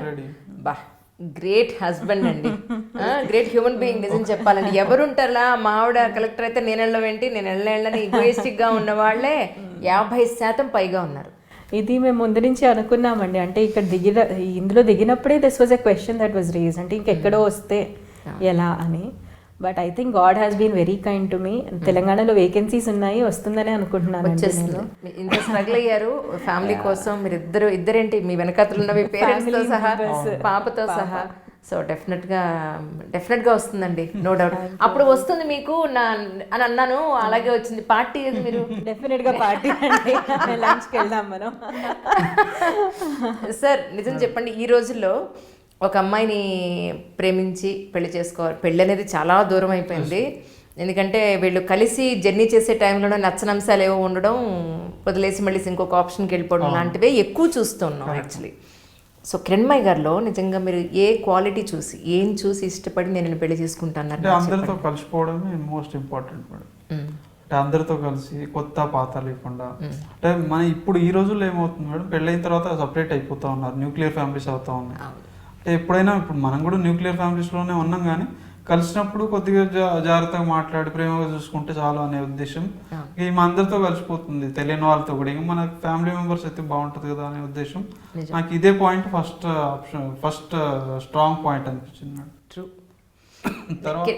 నేను ఇక్కడ ఒక పాయింట్ యాడ్ చేస్తాను కిరణ్మయి గారి గురించి. యాక్చువల్లీ తన చక్కటి నవ్వుతోటి కొత్త వాళ్ళనైనా సరే తనలో మనంతా ఒకటే అన్న పాయింట్లో కలిపేసుకుంటారు. వచ్చి చాలా ఆప్యాయంగా ప్రేమగా పలకరిస్తారు. అసలు వాళ్ళు ఎవరో కూడా తనకు తెలియదు, అయినా కూడా బాగున్నారని చక్కటి స్మైల్తో పలకరించి ఆహ్వానిస్తారు. మన ఎక్కడ ఆవుల రమేష్ రెడ్డి గారు, ఆయన మన తెలుగు సివిల్ సర్వీసెస్ వాళ్ళందరినీ, సో అక్కడికి వెళ్ళినప్పుడు ఎంతమంది వచ్చారు? ఆల్మోస్ట్ ఒక 1500 మంది వచ్చింటారా? 150-200 మెంబర్స్ వచ్చింటారు. అందరూ వాళ్ళే వచ్చి పలకరించాలి, వాళ్ళు పలకరించకపోతే నేనెందుకు పలకరించడం, ఇవి ఏమీ లేవు. ఎక్కడ ఆవిడ ఉంటే అక్కడ ఎవరున్నా సరే చక్కగా పలకరించి అందరినీ కలిపేసుకుంటారు. దట్స్ గ్రేట్ యాటిట్యూడ్ అండి నిజంగా. అది మాత్రం నిజం, మీరు చెప్పిన పాయింట్ 100% కరెక్ట్. అది నేను ఇన్ని ఇంటర్వ్యూస్ చేశాను కదా సార్ యూపీఎస్సీ సివిల్ సర్వీసెస్లో. వన్స్ క్యాడర్ వచ్చిన తర్వాత లేదా ర్యాంక్ కన్ఫర్మ్ అయిన తర్వాత చాలామంది యాటిట్యూడ్ మారిపోతుంది. బికాస్ ఆఫ్ ప్రెషర్స్ అని కానీ ఇంకోటి కానీ అట్లా మారిపోవచ్చు మేడం, కానీ ప్రతి వాళ్ళు అట్లా మారుతారని. ఆల్రెడీ ఇంతకుముందు ర్యాంక్ వచ్చింది కదా, ఇది నా సెకండ్ ఇంటర్వ్యూ, అప్పటికి ఇప్పటికి ఏ మార్పు లేదు, ఆల్రెడీ తను జాబ్ చేశారు. నాతో పాటు ఉన్న ఫ్రెండ్స్ 50% మారారు మేడం. నేను 2009-10 అప్పటి నుంచి ప్రిపేర్ అవుతున్నాను కదా, ఇంకో 50% దే ఆర్ సిమిలర్ అనమాట. నిజం చాలా తక్కువ మంది సార్. మనం ఎట్లా ఏర్పరచుకుంటే అటువంటి వాళ్ళే మనకి ఫ్రెండ్స్ అవుతారేమో అనిపించింది. నిజం సార్, అది మాత్రం కరెక్ట్. యాక్చువల్లీ ఒక 100 మందిని తీసుకుంటే ఒక 10 మంది మాత్రమే ఇలాగ చక్కగా ఎలాంటి యాటిట్యూడ్ లేకుండా, ఎలాంటి డిస్టెన్స్ మెయింటైన్ చేయకుండా అంత మనుషుల అబ్బాయి ఉందని అనుకునేవాళ్ళు. ఇలాంటి వాళ్ళ వల్లే ప్రపంచం ఈ మాత్రం నడుస్తుందని అనిపిస్తూ ఉంటుంది. Really you are very lucky and you also very lucky అండి. మీ ఇద్దరిని ఇంటికి వెళ్ళాక దిష్టి తీయించేసుకోవాలి, ఏదో సినిమాలో హీరోయిన్ చెప్పినట్టు సార్ ఇంటికి వెళ్ళాక దిష్టి తీసేయండి అని. సో మీ ఇద్దరికి డెఫినెట్గా దిష్టి తీసేయాలి. You are really made for each other అండి. థ్యాంక్ యూ సో మచ్ అండి. కొందరు స్టూడెంట్స్ ఎవరైతే సివిల్స్ కానీ మెడిసిన్ కానీ ప్రిపేర్ అయ్యేవాళ్ళు, అది వస్తేనే మన ఫ్యూచర్ ఉంది, అదర్వైజ్ లేదు అని సూసైడల్ టెండెన్సీ చాలా వస్తున్నాయి. అట్లాంటి ఆ బిహేవియర్ కానీ ఆ క్యారెక్టర్స్ డెవలప్ అవ్వకుండా పేరెంట్స్ వాళ్ళకి చెప్పగలగాలి, అంటే మీలో ఎంత పొటెన్షియల్ ఉంటే అంతే ఎన్ఫోర్స్ చేయాలి. ఇప్పుడు మా పాపకి నేను ప్రధానమంత్రి అయిపో అని చెప్తాను, అప్పుడే ఆమె ఎఫర్ట్ పెట్టాలి, ఆమెకు అంత అంటే స్తోమత ఉండాలి. ప్లస్ అంటే we're product of our environment. ఇప్పుడు అన్నీ అనుకూలించకపోవచ్చు, పేరెంట్స్ షుడ్ నాట్ ఎన్ఫోర్స్ వాళ్ళపైన. కరెక్ట్. ఎన్ఫోర్స్ చేయకుండా వాళ్ళకి ఇది రాకపోతే ఇంకొకటి యూ హ్యావ్ అదర్ ఆప్షన్స్ అనేది మనం ఇన్కల్కేట్ చేయగలగాలి. This is not only life, you have many other ways అనేది చెప్పగలిగితే బాగుంటుంది మేడం. ఇప్పుడు రీసెంట్గా మా రిలేటివ్స్లో ఒకరు చనిపోయారు అనమాట, చిన్న అమ్మాయి 8th, she was 10th. అయ్యో. అంటే నీకు 80 రాకపోతే నువ్వు వేస్ట్ అని వాళ్ళ ఫాదర్ చెప్పేవాళ్ళు. అయితే మేడం ఇట్లాంటి సిచ్యువేషన్ చాలామందికి వస్తాయి మేడం. అట్లా కాకుండా కొద్దిగా అంటే చదువు ఒక్కటే లేకపోతే you don't have any other options అనేది తీసేయాలి. Correct. Life is full of opportunities అండి, ఇది ఒక్కటే ఆపర్చునిటీ కాదు కదా. ఈ వే క్లోజ్ అయింది అంటే ఇంతకన్నా బెటర్ ఆపర్చునిటీస్ ఉంటుంది కదా. ఎగ్జాక్ట్లీ, డెఫినెట్ గా I have seen many people. అంటే విజయ్ వీళ్ళ క్లోజ్ ఫ్రెండ్ ఉన్నారు, ఇద్దరు కలిసి సివిల్ సర్వీసెస్ ప్రిపేర్ అయ్యారు. ఆయనది 2011లో అటెంప్ట్స్ అయిపోయాయి ఆయనకి. అప్పుడు నిరుత్సాహపడకుండా సాఫ్ట్వేర్ సైడ్ వెళ్ళిపోయారు. He is on top in software అనమాట ఇప్పుడు. సో అంటే ఒక ఆపర్చునిటీ పోయినప్పుడు ఇంకొక ఆపర్చునిటీ ఉంటుంది, మనం దానికోసం వెతుక్కోవాలి. కానీ దీని గురించి డిప్రెస్ అవ్వుకుంటూ ఇలా సూసైడల్ టెండెన్సీస్, ఎస్పెషల్లీ ఎవరికైనా సూసైడ్ చేసుకోవాలనే ఆలోచన వచ్చినా, డిప్రెషన్ అనే ఆలోచన వచ్చినా ఫస్ట్ పేరెంట్స్కి ఫ్రెండ్స్కి చెప్పండి. Try to take counselling from them. అక్కడ అయ్యిందా సరే, అక్కడ అవ్వట్లేదు అంటే సైకాలజిస్ట్ హెల్ప్, సైకియాట్రిస్ట్ హెల్ప్ కూడా తీసుకోవాల్సి ఉంటుందండి. Being a medical doctor I suggest, because almost 50% of the population some are the other point of టైంలో వాళ్ళ లైఫ్లో ఏదో ఒక పాయింట్ ఆఫ్ టైంలో డిప్రెసివ్ ఫేజెస్ నుంచి పాస్ అవుతూనే ఉంటారు. లైఫ్ అనేది ఎవరికి స్మూత్గా స్ట్రైట్ లైన్ లాగా సాగదండి. అప్స్ ఉంటాయి, డౌన్స్ కూడా ఉంటాయి. డౌన్ అయినప్పుడు దాని నుంచి బయటకు రాలేకపోతున్నాము అన్నప్పుడు సీక్ హెల్ప్. ఖచ్చితంగా హెల్ప్ తీసుకోండి. Have a good support system. మన ఫ్రెండ్స్ ఎవరైతే ఉంటారో వాళ్ళు మనకి సపోర్ట్ చేసేటట్టు, ఫ్యామిలీ మెంబర్స్ సపోర్ట్ చేసేటట్టు ఉండాలి. ఓకే, ఇక్కడ నాకు సరిపోవట్లేదు అన్నప్పుడు don't hesitate to go to a psychologist, psychiatrist దగ్గర. కానీ హెసిటేషన్ ఉండకూడదు. ఇదేం పెద్ద ప్రాబ్లం కాదు, అందరికీ ఉంటుంది. You're just seeking help for that point of time. ఆ పాయింట్ ఆఫ్ టైంలో మీకు సపోర్ట్ కావాలి కాబట్టి తీసుకోవాలి. అవును సార్. అంటే మీరు మాట్లాడడానికి అవకాశం ఏం దొరకలేదా? మీకు ఎప్పుడు తెలిసింది యాక్చువల్లీ వాళ్ళ పేరెంట్స్ అంత ప్రెజర్ ఉంది తన మీద అని? అంటే నాకు డెత్ అయిపోయిన తర్వాత తెలిసింది. అంటే తర్వాత మాట్లాడితే అని చెప్పారు, ఇట్లా చెప్తుండేవాడిని అందుకు. కానీ ముందు తెలుసుంటే వాళ్ళని కొంచెం కౌన్సిలింగ్ ఇచ్చిండే వాళ్ళేమో మీ ఇద్దరు. ఆయన కూడా ఈజ్ ఎ ప్రొఫెసర్ వాడు, కానీ అంటే చెప్పలేకపోయారు. అంటే వాళ్ళ మదర్ వేరే దగ్గర వర్క్ చేస్తూ ఉంటుంది, అమ్మాయి తర్వాత ఇద్దరు సిబ్లింగ్స్, ఫాదర్ ఉంటారు ఇక్కడ. వాళ్ళ మదర్ వీకెండ్స్ వస్తూ ఉండేది. అంటే బికాజ్ ఆఫ్ మదర్ ఆబ్సెన్స్ కూడా అట్లా అయి ఉండొచ్చు. సపోర్ట్ సిస్టమ్ ఎలా చంపారండి? సూసైడ్ చేసేసుకో. అయ్యో, సో సాడ్ రియల్. ఏంటో రకరకాల స్టోరీస్ నిజంగా. అవునండి కదా. కాకపోతే పేరెంట్స్ ప్రెషర్ పెట్టకూడదండి. దట్ ఈస్ పేరెంట్స్ అంటే parents should be support for the children. నిజం. వాళ్ళే ప్రెషర్ కాకూడదు. అవును. ఎలాంటి ప్రెషర్ వచ్చినా సపోర్ట్గా మీరు నిలవాలి. And there are many other options other than studies and academic careers. నిజం డెఫినెట్గా. Yeah, that's true. పేరెంట్స్ అందరికీ, నాట్ ఓన్లీ సివిల్ సర్వీసెస్, మీరు పర్టికులర్గా సార్ చెప్పినట్టు ఐఐటీనో లేకపోతే ఐఏఎమో మీరు ఖచ్చితంగా ఇందులో చదవకపోతే మీ జీవితం వేస్ట్ అని ఏం లేదు. ఒక వే క్లోజ్ అయింది అంటే అంతకన్నా మంచి వే ఏదో ఓపెన్ అప్ అవుతుందని దాని అర్థం యాక్చువల్లీ.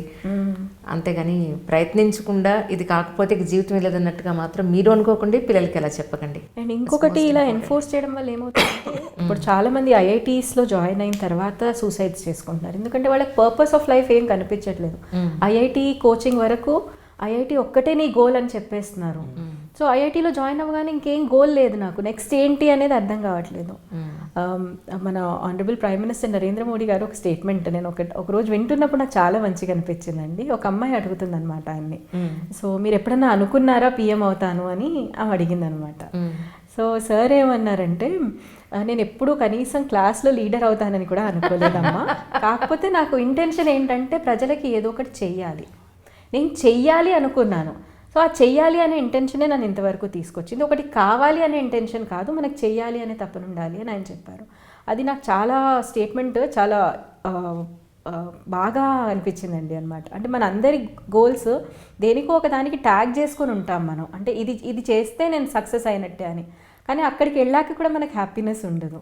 దట్ ఈస్ బికాజ్ మనం దాని తర్వాత ఏంటి అనే క్వశ్చన్ వస్తుందన్నమాట. మనం చెయ్యాలి, మన సైడ్ నుంచి మనం ఏమైనా చేయాలి అనుకున్నప్పుడు వీ గెట్ ఇమ్మెన్స్ సాటిస్ఫాక్షన్. అంటే నేను మెడికల్ ప్రొఫెషన్లో ఉన్నప్పుడు కూడా ఒక పేషెంట్ వచ్చి థ్యాంక్స్ చెప్పి కొన్ని ఫ్రూట్స్ ఇచ్చినప్పుడు ఒకసారి అయితే నేను ఉస్మానియా జనరల్ హాస్పిటల్లో చేసేదాన్ని కదండి, వాళ్ళ దగ్గర పువర్ పేషెంట్సే వస్తూ ఉంటారు. ఆయనకి గ్రాటిట్యూడ్ ఎలా చూపించాలో తెలియక ఒక 50 పైసా చాక్లెట్ తెచ్చి, అమ్మ నా దగ్గర ఇదే ఉంది, ఇదే తీసుకోండి, నేను ఎక్స్పెక్ట్ చెయ్యను బాబు అని చెప్పినా కానీ మీకు ఏదైనా ఇవ్వాలని ఉంది, ఇది తీసుకోండి అని చెప్పినప్పుడు that is immense satisfaction that we get. So I think లైఫ్లో we should work by that. అంటే మనం ఏం చేస్తాము, మనం ఏం చెయ్యాలి అని అనుకోవాలి. కానీ నేను ఇక్కడికి రీచ్ అవ్వాలి అనుకుంటే మేబీ డిస్సాటిస్ఫాక్షన్ అనేది ఎప్పుడు వెంటాడుతూ ఉంటుందండి. మీ ఇద్దరిది లవ్ మ్యారేజ్ కాబట్టి, ఇద్దరు కూడా ఒక బాధ్యతాయుతమైన ఉద్యోగాల్లో ఉన్నారు కాబట్టి నేను అడుగుతున్నాను. మీది యాక్చువల్ లవ్ మ్యారేజ్ అని ఇప్పుడు అర్థమైంది నాకు. బట్ ప్రజెంట్ సినారియోలో పెళ్లి చేసుకోవాలి అనుకునేవాళ్ళు కానీ, ప్రేమ పెళ్ళిళ్ళు చేసుకునేవాళ్ళు అనుకుంటే కనుక, లేదా ఇటు పేరెంట్స్ పరంగా ప్రేమించుకున్న తర్వాత లేదా ప్రేమించడానికి ముందు డూస్ అండ్ డోంట్స్ అనండి, లేదు అని అంటే వాళ్ళకి ఇచ్చే సలహా మీ వైపు నుంచి అని చెప్తారా? మేడం ఫస్ట్ ఎవరికైనా for every human being career is first important. ఆ కెరియర్ సెట్ అయిన తర్వాత you can do anything madam. అంటే అట్లాని ముందు ప్రేమించండి పెళ్లి చేసుకున్నట్లేదు, ఫస్ట్ కెరియర్ సెట్ చేసుకున్న తర్వాత you can do with assent of your parents and colleagues అట్లా ఉంటే బాగుంటుంది మేడం. ఎందుకంటే ఒక స్టేజ్ వచ్చిన తర్వాత మీ కెరియర్లో సెట్ అయినాక పని చేస్తున్నా ఉన్నప్పుడు మీకు ఒక మెచ్యూరిటీ వస్తుంది. నోయింగ్లీ ఆర్ అన్నోయింగ్లీ మీరు you can decide best options అనమాట. ఆ ఆప్షన్స్ మీరు ఎక్సర్సైజ్ చేసిన తర్వాత చేసుకున్నా తప్పు లేదు. కానీ ముందే నేను పెళ్ళి ఎట్లాగో 25కో 35కో చేసుకోవాలి కదా అని చదువు కంటే ముందే లేకపోతే కెరియర్ కంటే ముందే డిసైడ్ చేసుకుంటే మీరు చాలా దూరం క్యారీ చేయలేరు madam with wife and children.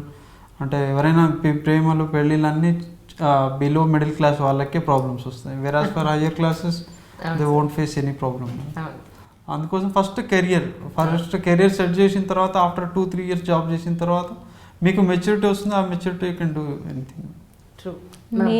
నేనేమందా అనుకుంటున్నానండి, అంటే ఈయన చెప్పింది 1 point is very very valid. అంటే కెరియర్ సెటిల్ చేసుకున్నాక పెళ్లి గురించి ఆలోచన రావాలి మనకి, దానికంటే ముందు ఉండద్దు. But even before marriage you discuss finances కానివ్వండి, మనం ఎక్కడ ఉంటాము, మన కెరియర్ అనేది ముందు నుంచి ప్లాన్ చేసుకుంటేనే దాని తర్వాత పెళ్లి తర్వాత మ్యారీడ్ లైఫ్ అనేది హ్యాపీగా అవుతుంది. అంటే everything you have to plan together. ఎక్కడ ఏదైనా డిస్టర్బెన్స్ వచ్చినా ఇవి పెళ్ళి తర్వాత డిస్టర్బెన్స్ వస్తే వెనక్కి రావడం చాలా కష్టం అండి. సో పెళ్ళికి ముందు ఈ డిస్కషన్స్ చాలా ఇంపార్టెంట్. అంటే ఫైనాన్సెస్ గురించి, ఎక్కడ ఉంటాము, ఎక్కడ కెరియర్ సెట్ చేసుకుందాము, ఇవన్నీ డిస్కస్ చేసుకొని then go ahead for marriage అండి. పెళ్ళి తర్వాత ఈవెన్ లవ్ మ్యారేజ్ చేసుకున్న, అరేంజ్డ్ మ్యారేజ్ చేసుకున్న డిస్టర్బెన్సెస్ అనేవి కామన్ అండి. 1 person has to compromise for the other person. అంటే యాజ్ లాంగ్ యాజ్ మన ఐడెంటిటీ థ్రెట్ అవ్వనంత వరకు, అంటే ఐడెంటిటీనే మార్చేంత ఉంటే obviously you have to fight against it. అలాగే వైలెన్స్ ఉన్నా దానికి అమ్మాయిలు ఫైట్ చేయాల్సిందే. అట్లాంటివి కాకుండా చిన్న చిన్న డిస్టర్బెన్సెస్ అనేవి కామన్, చిన్న చిన్న డిఫరెన్సెస్ అనేవి కామన్. డిఫరెన్స్ ఆఫ్ ఒపీనియన్, ఇప్పుడు ఈయన నేను పర్ఫెక్ట్ అంటే చదువు విషయంలో మేమిద్దరం ఒకే పాత్ మీద వెళ్ళాము, ఒకే పాత్లో ఫాలో అవుదాం అనుకున్నాము. That is to that extent it is correct. But we have our own differences. You respect each others differences as long as it is not interfering in your, మన ఐడెంటిటీనే ఇంటర్ఫియర్ చేస్తుందనేంత వరకు లేనప్పుడు యూ రెస్పెక్ట్ దోస్ డిఫరెన్సెస్. కాంప్రమైజ్ అవ్వకుంటూ ఉంటేనే హ్యాపీ లైఫ్ సాగుతుందండి. మ్యారీడ్ లైఫ్ హ్యాపీగా ఉండాలంటే each of us has to adjust with each other అండి. Correct. So I think this is ఇంకా మీరు ఒకటే ఉందంటే ట్రైనింగ్కి వెళ్ళేసి మీకు ఓన్ స్టేట్కి మీరు పోస్టింగ్ వచ్చేస్తే సుఖాంతం, అమ్మయ్య అందరం ఒక చోట ఉన్నాం అనే ఒక ఫీలింగ్ వస్తుంది. అది తప్ప ప్రస్తుతానికి అది, ఎందుకంటే ఇంత కష్టపడి మీరు ఇది సాధించారు కాబట్టి ప్రజలకి మీలాంటి వాళ్ళు యాజ్ అ డాక్టర్గా కూడా, ఇంట్రడక్షన్లో నేను డాక్టర్ అని మెన్షన్ చేయలేదు, మీరు మాత్రం మర్చిపోకండి డాక్టర్ కిరణ్మయ్య గారి అని చెప్పని. సో ఒక డాక్టర్గానే కాకుండా ఒక సివిల్ సర్వెంట్గా కూడా మీ సేవలు అందిస్తారని నాకు పూర్తి స్థాయిలో నమ్మకం ఉంది కిరణ్మయ్య గారు. థ్యాంక్ యూ సో మచ్ అండి. Thank you so much for you coming both of you. Thanks అండి. యాక్చువల్లీ పాపను కూడా తీసుకొస్తారేమో, దాన్ని 2 ముక్కలు అడుగుదాం అనుకున్నాను. మీ అమ్మ లేదు కదా ఇన్ని రోజులు, ఏంటి నీ ఫీలింగ్ ఏంటని అసలు అనుకున్నాను. దాన్ని మిస్ అయిపోయింది సంహవ్. అయ్యో, స్కూల్కి వెళ్ళిపోయిందండి. చాలా రోజులు మిస్ అయింది పాపం. నా సక్సెస్ తర్వాత తను నాతో కొంచెం తిరుగుతూ ఉండడం, నాకు ఇప్పుడే టైం దొరికింది కదా, so I was spending time with her. So స్కూల్కి వెళ్ళి పంపిస్తూ ఉన్నాను. నేను మీకు థ్యాంక్స్ చెప్పాల్సింది ఏంటంటే, మీ వల్ల ఎంతోమంది సివిల్ సర్వెంట్స్ నేను ఇంటర్వ్యూ చేయగలిగాను. కిరణ్మయ్య గారు చాలా కాంటాక్ట్స్ ఇచ్చారు, ఇంటర్వ్యూ చేయాలండి ఎవరన్నా ఉంటే చెప్పండి అని అంటే నాకు నిజంగా ఇచ్చారు. Thank you so much Kiranmayya garu. Thanks a lot. Thank you so much అండి. Thanks allot.